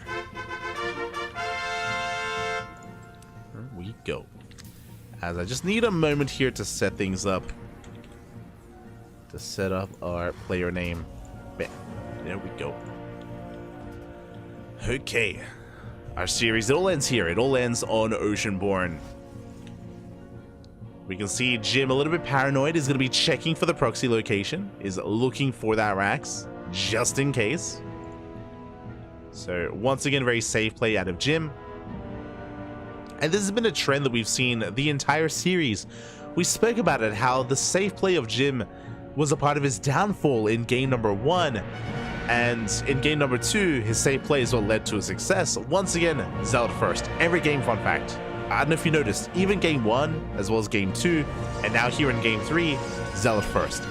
It is inefficient. It is inefficient. It's typically considered to be a waste of resources, but every game we've gone for a Zealot first here, and last game it paid off, so we're doing it again.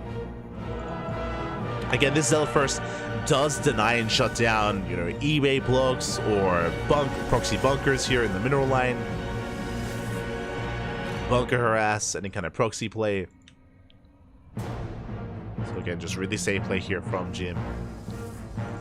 Behind this, Azure going for a Rax expand into a second gas geyser into a delayed factory. So a very economic opener out of our Terran player. Very economic.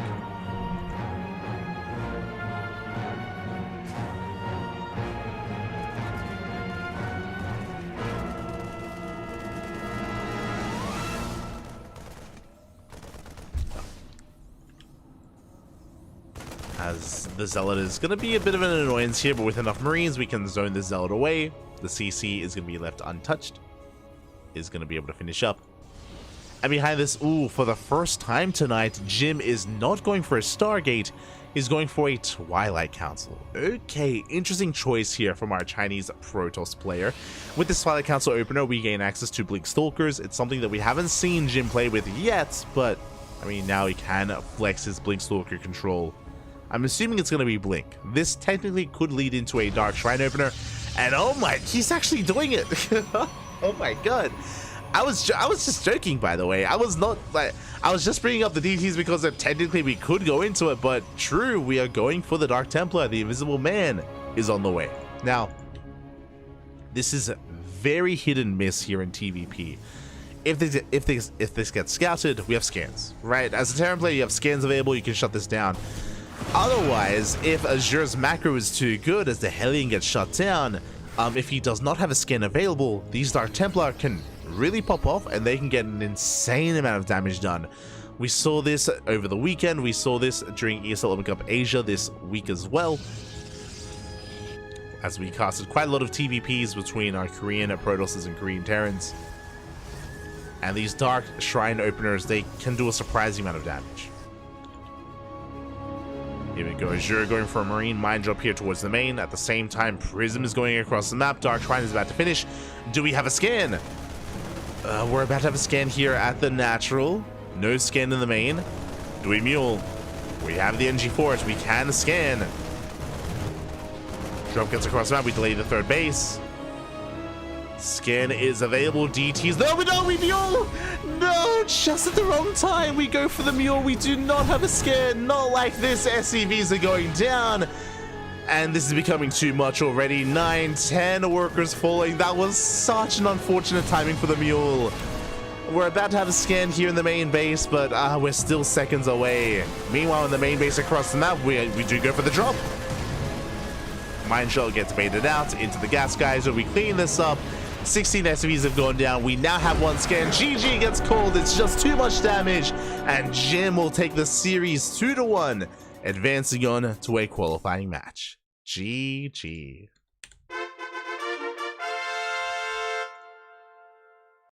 My heart. My heart sank. That was such an unfortunate mule. To be fair, even if we didn't mule, it would have only been one scan, and we had 3 Dark Templar, so even then, damage would have still been done anyway, and with that, GG, well played.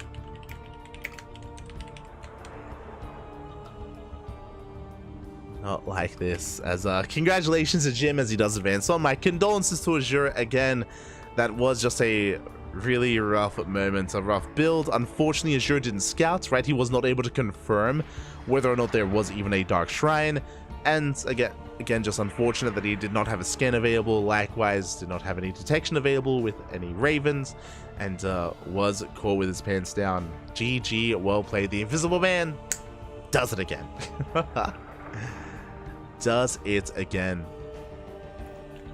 And with that, we have a qualifying match. We have Jim versus But Always in a best of 5. Let's go. But Always, of course, he is a Taiwanese Protoss player. He is one of the best Protosses in all of Taiwan. He's a part of the Taiwanese triad of Protosses. At the top, we have Nice, followed by Haas, followed by But Always. But Always has been top 3 for quite some time. Great to see him continuing to compete. Continuing to be active.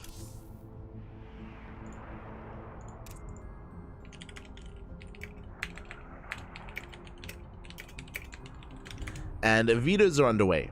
Vetoes are underway. Once they wrap up, we will be diving right into that PvP. And I'm just going to be confirming here, and yes, I believe this should be a best of 5.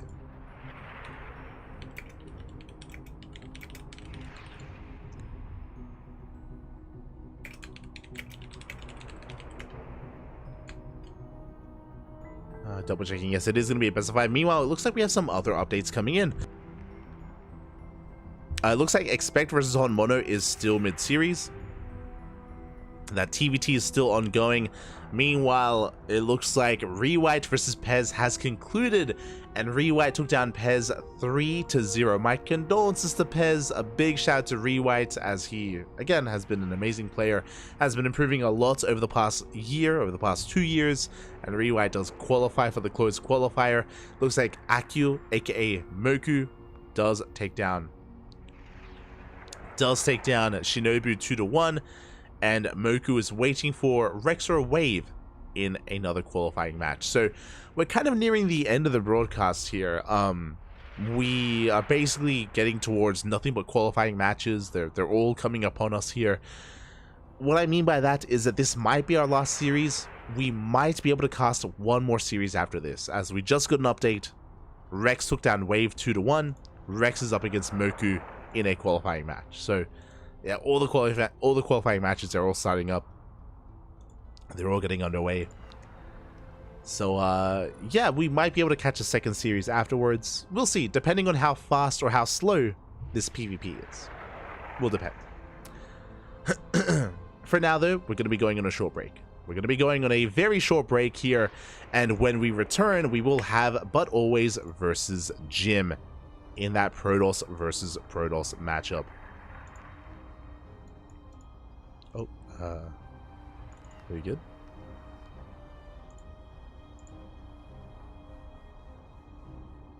Hold on, I just realized.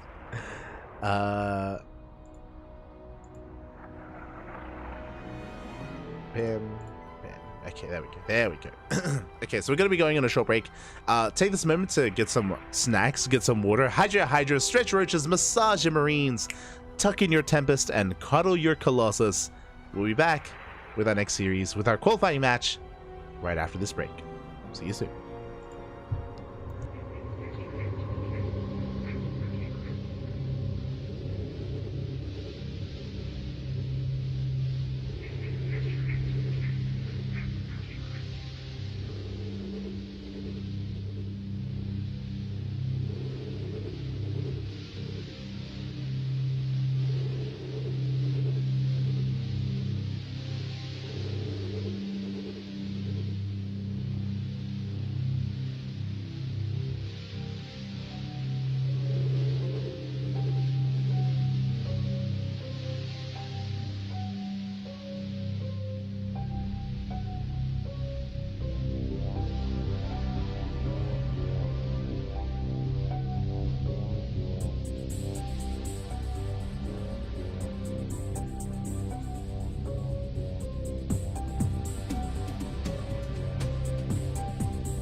And welcome back, everyone. Welcome back. I hope you enjoyed that lovely break as we have returned with our qualifying match. We've returned here with a best of 5 PvP. We're ready for it to determine who will be the first to make it, or the second even, to make it through into the closed qualifier from the ESL Masters Spring 2024 Asia Open Qualifier number 1. And spawning in the top right hand corner, we have our Taiwanese Protoss player, the Red Protoss, representing himself, currently teamless. It is But Always.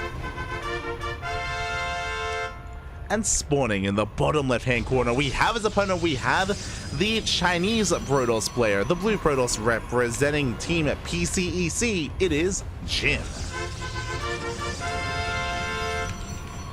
Now we'll quickly try to set up the players and set up the names here as well. Bam, beautiful. You do love to see it. And as a reminder, this is a best of 5 because it's a qualifying match. We're going all the way here for a best of 5, at least 3 games, at most 5 games. We are here to go the distance. I would love to see an ace match, but we'll see how our players compare to each other. Again, both Jim and But Always, they have taken some time off. But Always, he also did retire for a time as well. It was a couple of years ago where he was a little more active, a little more consistent in his play, in his skill, in his even competitive form. But Always did take a bit of a backseat in recent years, which is why I'm excited to see some more But Always action. As I'm quickly just setting up the predictions in the chat. If you are in the chat over on Twitch, if you hear this message, predictions are open. Predictions are open. You can get your gamba going here in the chat. Place your bets on who you believe will be advancing on in qualifying.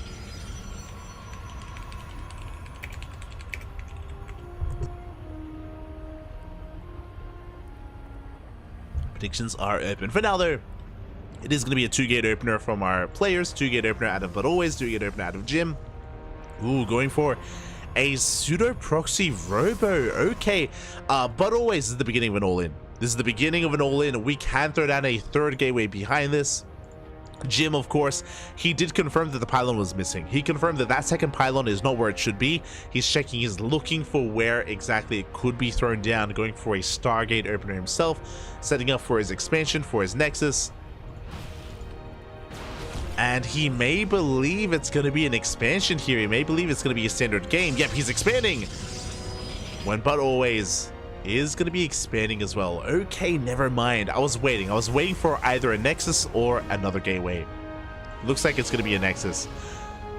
Actually, okay, we're going for the Immortal first, then into our Nexus production. So a Robo Opener Immortal production here from our Red Protoss. We do have Phoenixes from our Blue Protoss player instead. Hallucination Scout will confirm the expansion, which means But Always, he is now aware. But Always, he's now aware that he's behind in the economy and that, of course, his opponent has Phoenixes to harass for map control. Bold move, going for a War Prism, despite the fact that we have Phoenixes out. We'll see if we can get across the map. We'll see if we can move out. Likewise, sorry, I was just setting up for the predictions, so I wasn't quite able to delve into the map itself, but we're loading into Crimson Court. This map is very interesting. We do have a pretty linear 3-base setup here, or we could mine through these walls of minerals. We have gold minerals here on the right, towards the left as well, to gain access to the other portion of the map. Basically, two-thirds of the map are completely cut off, but we can gain access to them as we are moving out across the map right through the center. 4 sentries. We have the Immortal as well. We've barely saturated that natural, but we're committing. We are moving out. Jimmy spots the army. He has a shield battery, has an overcharge. Jim, he's ready to receive.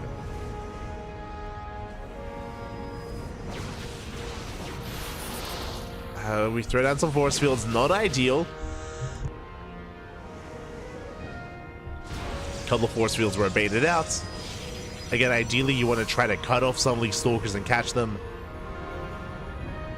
Stalkers did survive.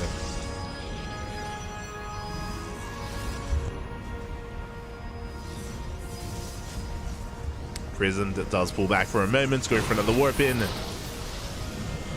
Force Fields made it out once again. We do go for the lift. But we're caught out. We can't quite commit.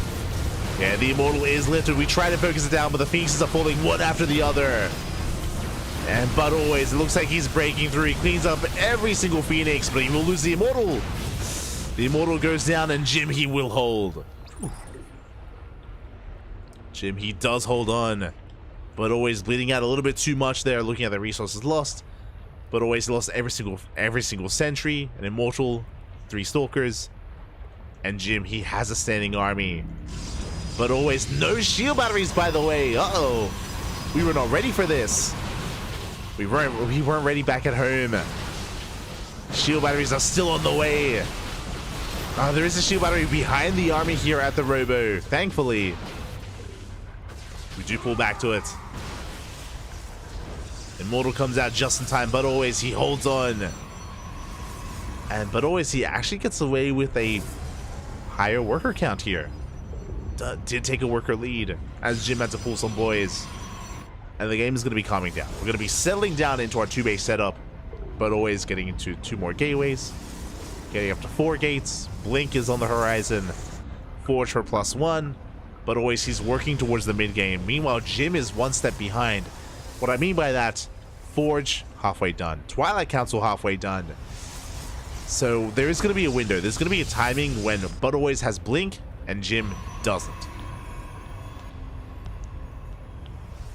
Oh boy.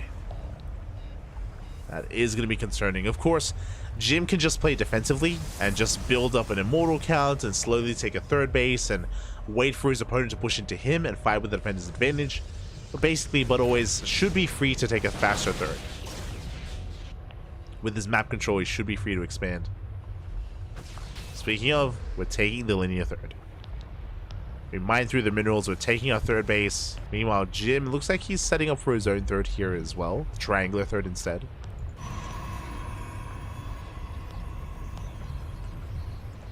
There we go, 3rd base is on the way.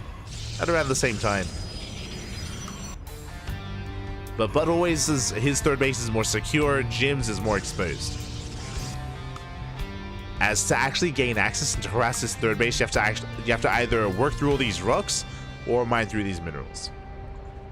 Something that Jim has not done, not yet.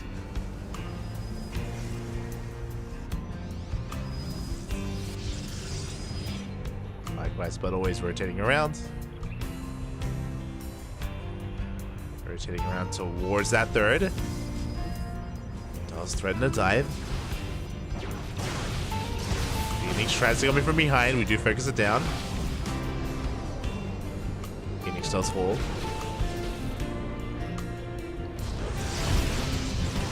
And I don't think Bud always can really commit here, by the way. He's up against 3 Immortals. Does trigger the shields, dives on top of one of the Immortals, and he will get it down. Oh, good force fields as well. But always he's popping up. Oh my god, gets every single Immortal. Yeah, even the final 3rd one does get targeted. Very nice force fields. And with that, but always he's snowballing out of control. All it takes is 1 good fight. 1 good moment.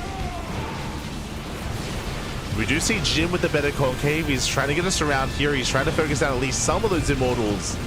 But it's just a numbers game at this point. And Jim, yeah, it's just falling out of his hands here. It's just too much. GG gets called, and Bud always takes game number 1. GG.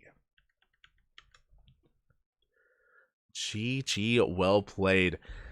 Honestly, a shaky start. I was really concerned. I was concerned when Bud always overextended, and when he threw away his first Immortal, I was concerned he was being too aggressive. But he was able to get away with a good economy and a faster 3rd base, a faster transition. But always he got away with quite a bit there early on and was able to snowball out of control. Jim did fall behind and yeah, in the end just barely wasn't able to catch up himself. Was caught out there. Again, a beautiful fight in favor of Bud always. GG. GG, well played. With that, Bud always takes the lead, but as a reminder, it's a best of 3. As a reminder, it is a best of 3s. Sorry, what I meant to say, as a reminder, is that it's not a best of 3, it's a best of 5, which means plenty of games. Plenty of games are available. Plenty of games are ahead of us. So even with this first game in favor of But Always, Jim can always bring it back. Always back. And again, that's what I'm hoping for. I'm hoping for that back and forth. But now, though, we're just waiting for our map to be chosen and for us to get into game number 2. Again, I'm happy to see that we have kind of spread our wings a little bit and we're trying out some of these newer maps, despite how quirky and unorthodox they are. We've seen at least Crimson Courts, and it's a best of 5, so we should be seeing some of the other newer maps as well. We have seen Post-Youth today. We haven't seen Amphion yet. Not today, at least. I've yet to experience Amphion. We'll get there, I'm sure. We will get there.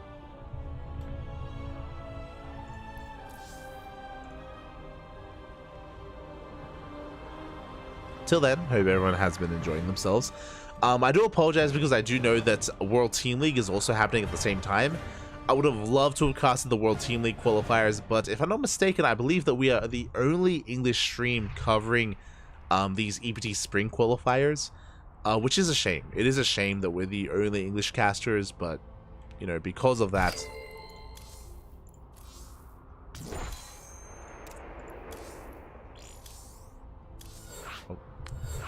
but because of that, you know, we were committed here, right? It's like, I believe Rotterdam and Steadfast, they're covering WTL, and then if we weren't here, then this wouldn't be casted, period. Like, there just wouldn't be English coverage, so...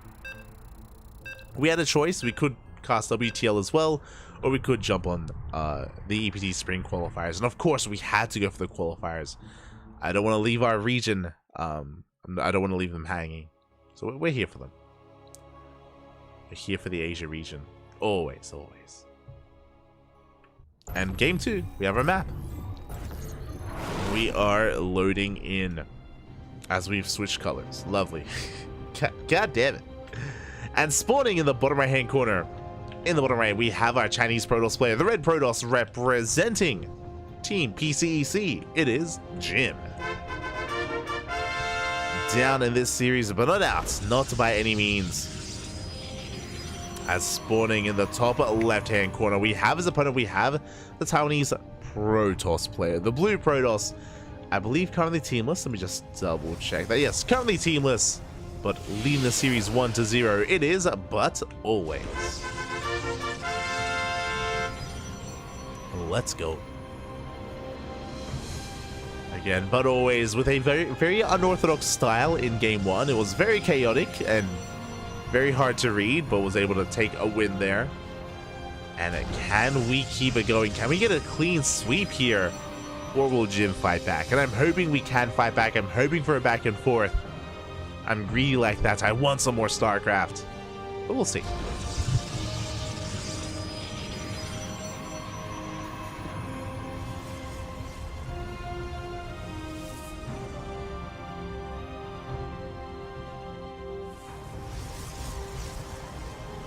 Blame my nose, but we'll keep our eye on our players, as it is going to be a 2-gate opener out of But Always, a 2-gate opener out of Jim.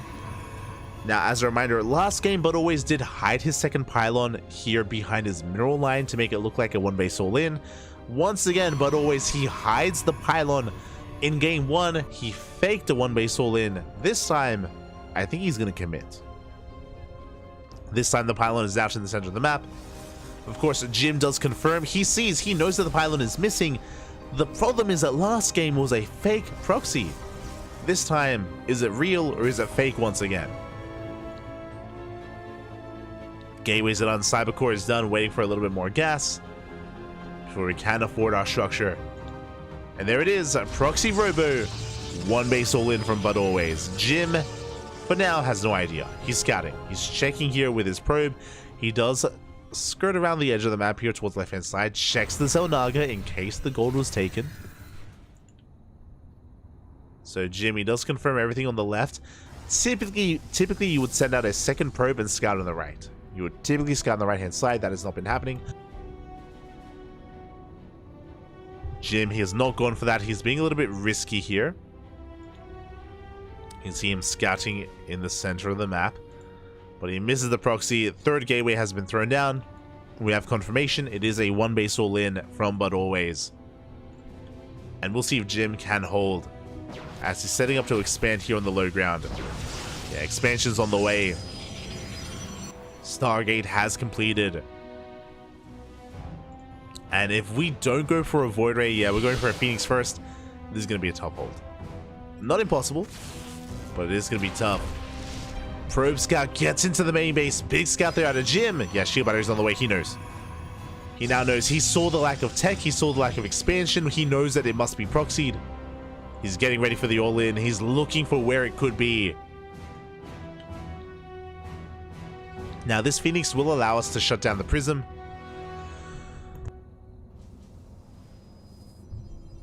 The Phoenix can also CC and crowd control some of these Stalkers. Ooh, this Sentry is an interesting one. Now, Force Fields are king in the early game because there's no blink. There's no way to bypass a Force Field. And we are pushing in. Threatening a dive. Do we try to Force Field the ramp? How do we approach this? Jimmy's got 2, now 3 Phoenixes. That's a pretty hefty army that Jim's working with. Pretty comparable here too, But Always. Always blinking his heart out here with his Prism. Overcharge is pumped. Yeah, we can maintain ourselves, and But Always, ooh, is being forced back. Yeah, one Stalker does fall. We're going for another Warp in. But Always, he's losing a lot of momentum. He's bleeding out a little bit too much. Yeah, Stalkers, they're getting targeted down one after the other, and Jim, he shuts this down completely. GG gets called, the all-in fails, and Jim ties up the series at 1-1. GG. Again, But Always trying to force the issue there. Did bleed out a lot of Stalkers in the first push, trying to break that shield battery, trying to break the overcharge. And the Phoenixes, they allowed Jim to zone away the Prism to make sure that But Always could not get into the main base. I think that was another goal for But Always, was maybe to slip into the main, but Phoenixes were just zoning him away. Really solid defense there out of Jim. Really nice cleanup. GG. GG, well played. Ooh, we're tied up 1-1. And the question becomes, who will take a lead in the series? Who will advance on, or who will take a lead here to have a more solid approach and to have momentum coming into Game 4?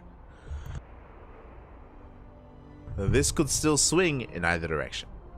What I will say though is, after the failed all-in from But Always, I doubt we're going to be seeing another all-in. I do doubt it from But Always.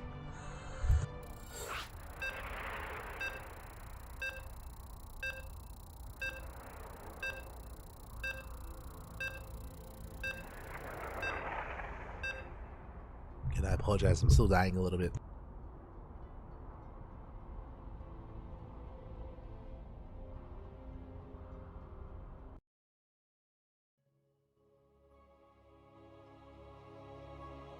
Yo, I've been sick like over a week. It's crazy. I got back what, a week and a half ago essentially, and yeah, I've still been sick the entire time, still recovering. Hopefully we'll get better soon. Hopefully. Fingers crossed, Pappy. Fingers crossed. As we're getting into game number 3 and spawning in the bottom left-hand corner, we have a Taiwanese Protoss. A red Protoss player representing himself, currently teamless, and being forced into a tied-up series here. Can he bounce back? It is But Always. And spawning in the top right-hand corner, we have the Chinese Protoss player tying up the series 1-1, shutting down that all-in and fighting back here in this best of 5. The Chinese Protoss, it is Jim. Here we go.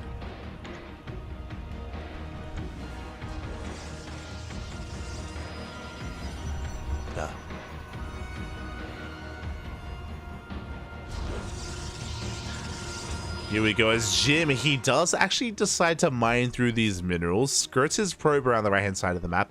Now, this could be for a fake proxy or a real one, and judging on where the probe is headed, this is a prime location for a proxy Stargate. Again, rush distance by air is quite short, and in the beginning of the last map pool, when this map was introduced, it was very common to go for a proxy Stargate here in this location. So common that it became a little bit too obvious and it fell out of fashion. It fell out of favor. But now that it's been so long, now wouldn't be a bad time to bring it back as, oh, we're going for a proxy versus a proxy. Let's go. Pylon has been thrown down here by Jim. Pylon has been thrown down for But Always. Now, this location for But Always should be a robo. I say should. It could also be a Twilight Council or just a gateway with a Twilight Council back at home for Blink. Regardless, based on this position, it looks to be committed. It looks like a one base all in. We're waiting for the Cybercore. Cybercore is done. There is that Stargate for Jim. Now, Proxy Stargate is not all in. The purpose of the Stargate is to make an Oracle, to cripple the economy of his opponent, and to get into our expansion and to get into a longer game. So this is a macro build out of Jim, just designed to harass early on and be aggressive. Meanwhile, But Always is going for an all in. Now, there's a give and take here. On the one hand, yes, But Always will have a stronger army and he will be able to break through, potentially. The downside is that will But Always realize what's going on? If he has nothing at home to defend, his economy will be crippled. This Oracle could pop off and kill everything. You may be thinking, does the economy really matter too much here for But Always? The answer is yes. When you're all in, your economy is that much more important because you have so little to work with.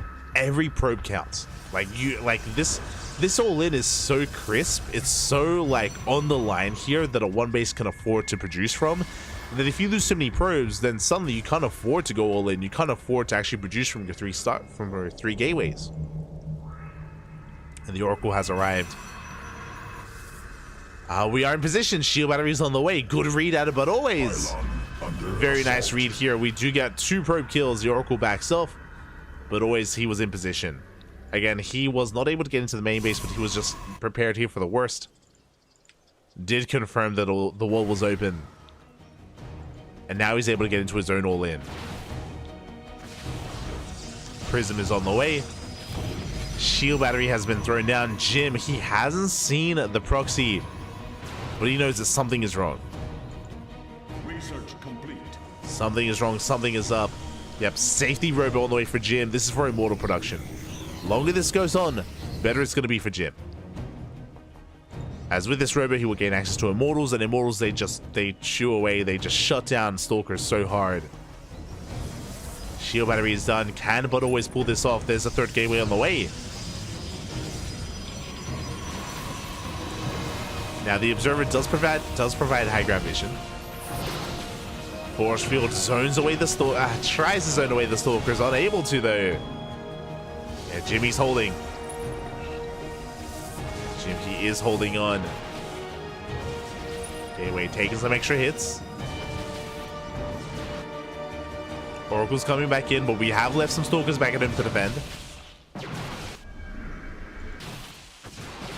Yeah, the gateway, it looks like it is going to go down. Oracle tries to go into the main base. It does get denied. But now we have an Immortal. Now we have an Observer.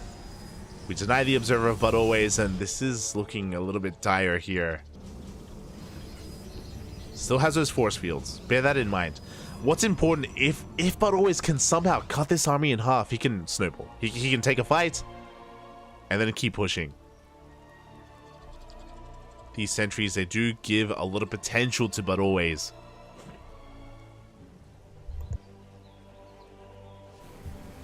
Meanwhile, the Oracle comes in from behind. We're focusing down the pylon. We won't quite get it. We force a defensive warp in.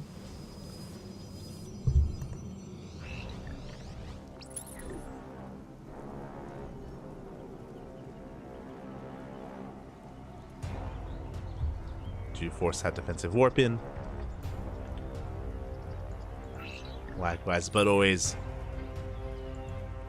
leaving a Stalker back to defend. More Immortals are on the way for both players. Looking at the units tab here. Army supplies is pretty comparable. Bold move out of Jim, going for it. No, Jim moves out with the prism. That's 2 immortals. Oh, we're gonna shut this down. We should shut this down. Yeah, 1 immortal falls. At least we're able to trade. Prism trying to come in from behind to pick it up. Oh my god. Jim, he should have lost this. But always, alas, he was asleep at the wheel. The prism does escape somehow, some way. That was almost game. If Jim had lost the prism with both immortals in it for free, that would have been it. That would have been game. Jim still in this, diving in the army. Good juggling out of it always, but the immortals are getting very low. Yeah, Stalkers, they're breaking through. Jim forcing back the army. We have a flanking immortal. Let's go. We come in for the flank. We shut down some of these Stalkers. But always in a lot of trouble. They're being forced all the way back at the same time, but always going for his own immortal drop across the map as well. We have a pseudo base trade as But Always he's trying to expand, but there's no way for him to actually get this base up and running. There's no saving this natural. Immortals, they are killing probes. And this base is buying some time. We have more shield batteries on the way. We have a couple of Stalkers as well. But Always, he's doing a lot of damage. He forces a recall. Does force a recall back home. We still have 1 base versus 1 base. But Jim, he's down to 18 probes. He has spotted the proxy. Unable to shut it down yet. I'm sure he's tempted. Phoenixes are on the way. Let's go. The Phoenix should force a recall. Assuming that we do have one available. Yeah, we do.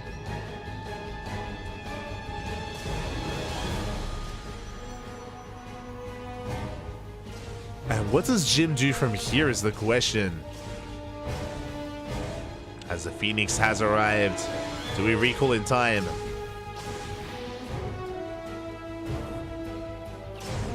Yeah, Phoenix is going for it. Prism under fire. Oh, wait, we're gonna be unloading instead. Oh my god. A crazy move here. We go for the unload. Prism is gonna go down. And that's an expensive loss. 2 immortals fall. We had a recall. I guess maybe we had. It looks like we had spent energy. It looks like maybe we had just used a chrono boost. Aye. And now, But Always, he's in a lot of trouble. Down in immortals.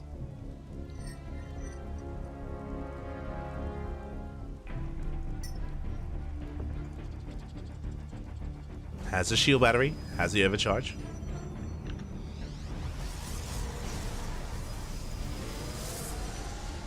But Jim, he knows, he smells blood in the water. He knows how vulnerable his opponent is. Yeah, we go for the dive. Force fields are thrown down. We have the overcharge as well. But the immortal is lifted. We can lift it again for a second time. And Jim, he's just brute forcing his way through. He doesn't even care about the overcharge. He ignores it. And he has far too much. There are soldiers coming from behind. We're pulling the boys. We go for the prism. Prism goes down. But it looks like Jim still has far too much. GG and Jim. He survives the 1 base all in. He does take a lead in the series. GG. GG, well played. Again, Jim able to weather the storm, able to survive, shut down the all-in, and we saw some questionable fights there out of But Always. I mean, it could have gone either way. There was a lot of chaotic moments for both players, true. Jim almost lost both of his immortals, But Always did lose both of his immortals. Get a very chaotic game there. Very back and forth in the end. Jim does take it, but it's a best of 5. Jim needs 1 more. Jim, he needs 1 more to win it all, to qualify for the closed qualifier, But Always has to fight back here and now to force the ace match. And We've been trying out these all-ins. They have not been working. I'm hoping that we stop with the all-ins and we try to go for a longer game instead. But it's on but always. We'll see how he approaches this.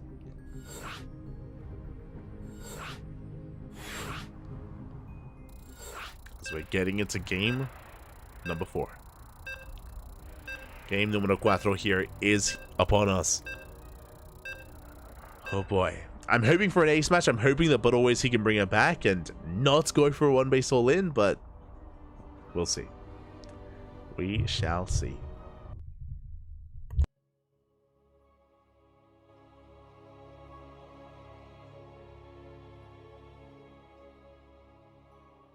They changed colors again. God damn it. Every time. Every goddamn time. But here we go.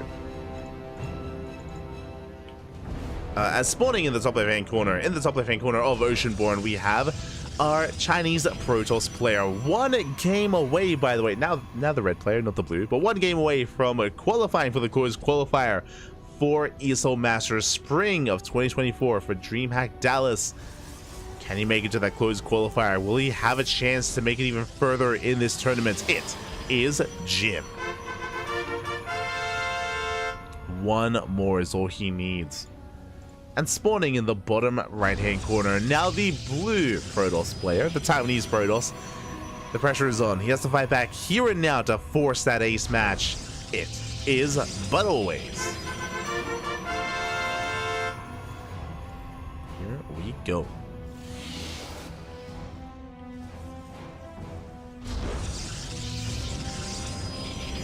But always, we have to bounce back here and now. And again, I'm hoping that we don't proxy this time.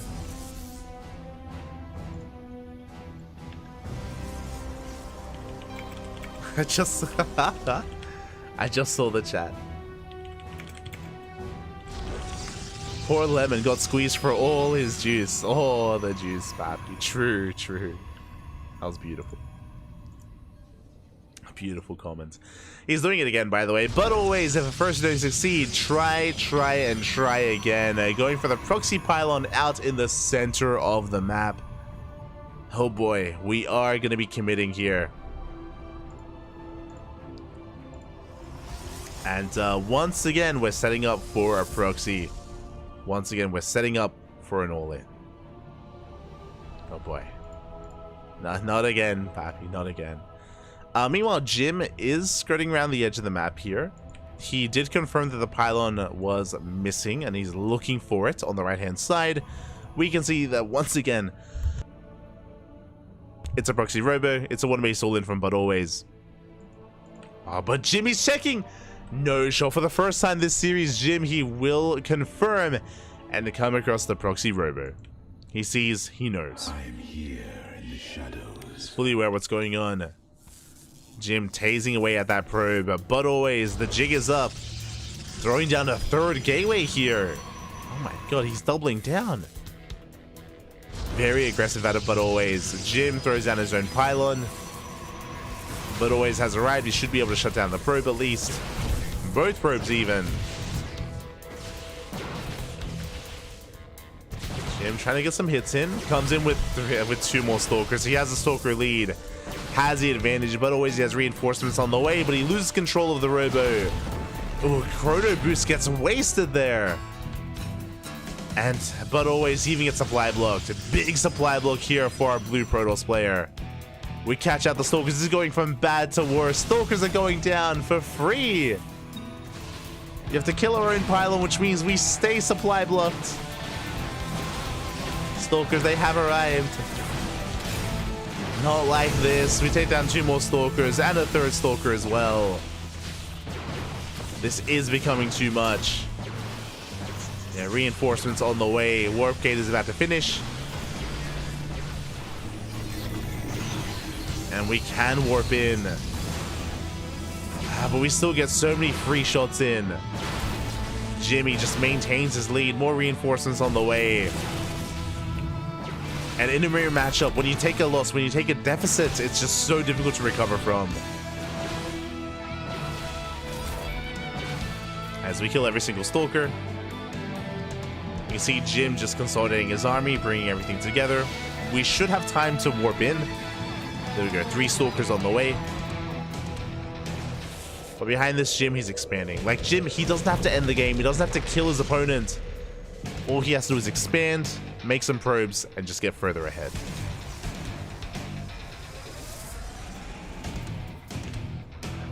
That is all that matters.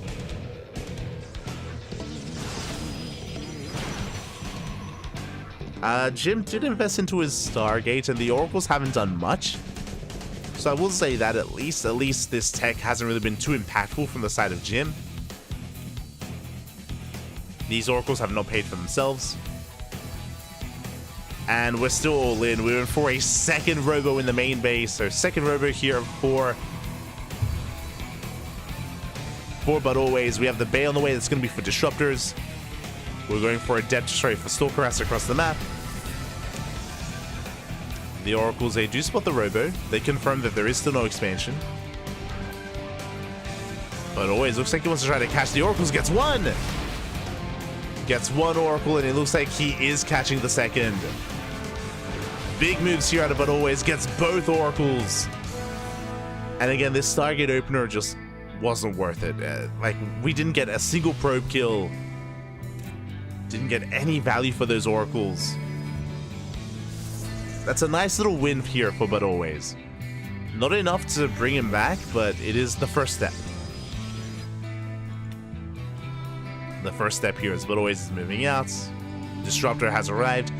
One good Nova here in a mirror line. And he can catch up in the economy. Remember, Blink isn't done. We could even go for the main army. Disruptor is revealed. Jim with a solid concave. Nova goes off, gets one Stalker. And But Always has to back off. Does have to respect this. Now, I do appreciate that Jim is still making use of that Stargate and we're getting into Phoenixes. This is going to be much more impactful.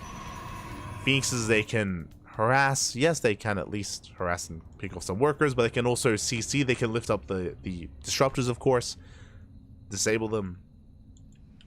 And cancel those Purification Overs. They can zone away the War Prism. They can zone it away.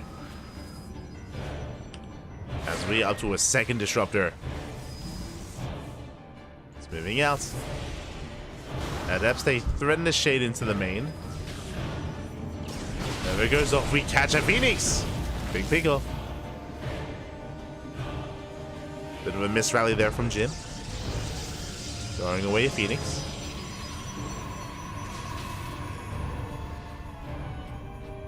Behind this, Colossus production on the way. We're finally expanding, getting our base up and running. But Always, he's still in this. He's behind, don't get me wrong. But Always, he is behind. He has the worst economy, but he has potential. What I will say is that these Disruptors, they aren't really the best way to come back right now, just because of how many Phoenixes there are. I like the Colossus. I like the Colossi, like a really good way to make use of our tech and to diversify our army.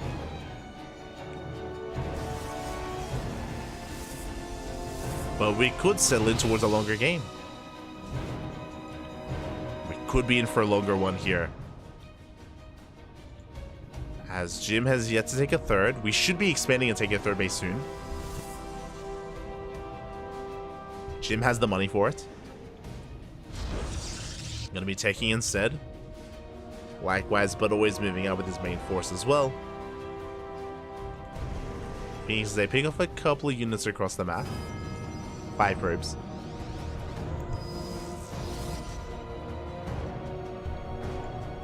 We get 5 worker kills. But Always moving out with his main army.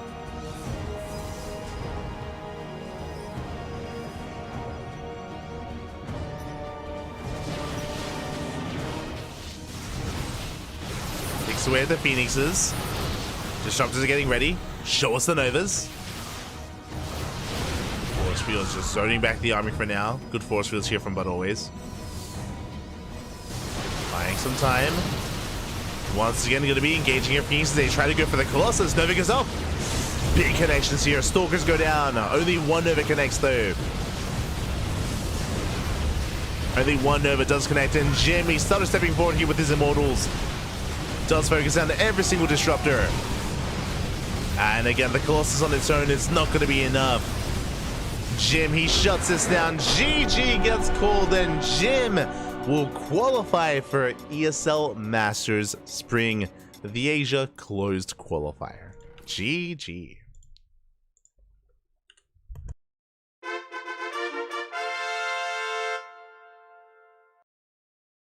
GG, well played. Congratulations here. Congratulations to Jim as he does take the series 3-1 qualifying here for the closed qualifier. My condolences to But Always. He did pose a threat. He did make it here to a qualifying match, and But Always looked damn good in game 1. But remember, in game 1, But Always went for like a two base aggression and 2-base all-in. Every game thereafter, 1-base all-ins, non-stop 1-base all-ins out of But Always. I was hoping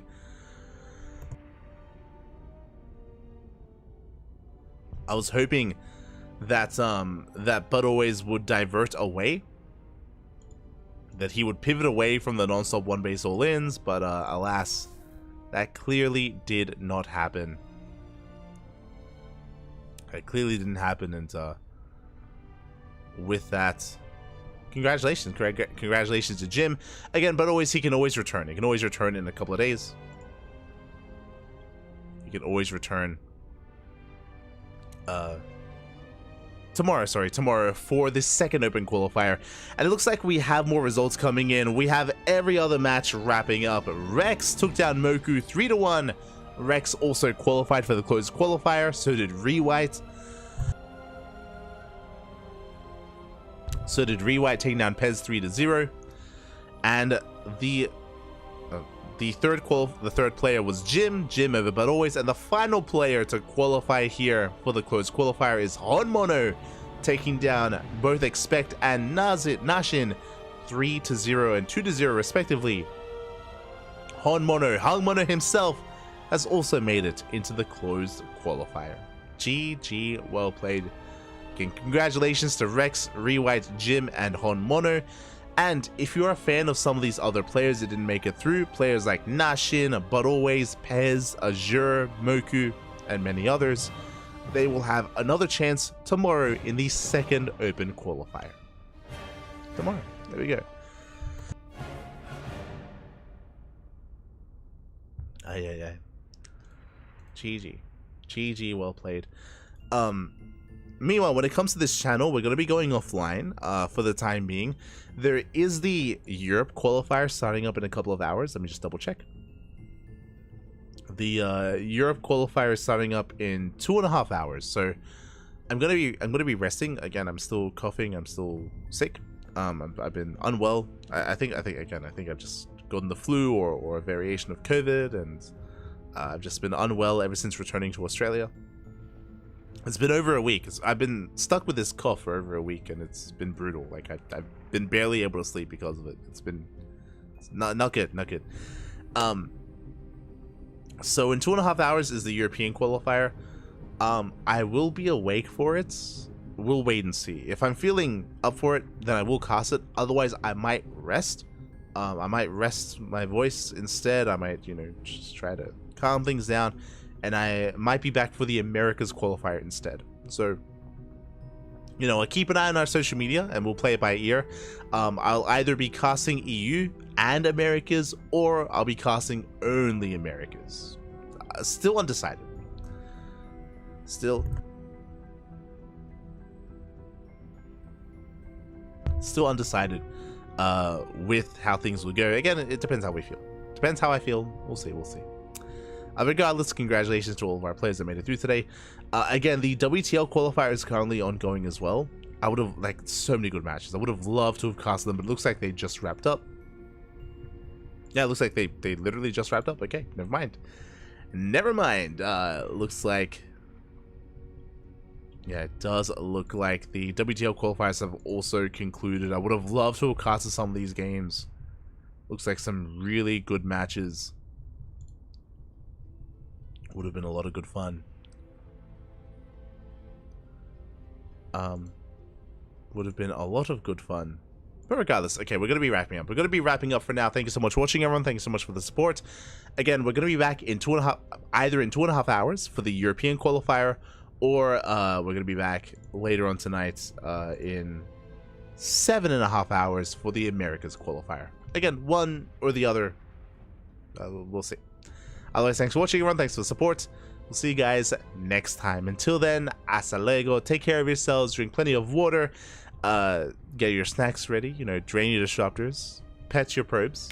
Look after them. We'll be back soon, TM, with some more StarCraft. Until then, hasta luego. Ciao, baby, ciao. Thanks for watching, everyone. Hasta luego.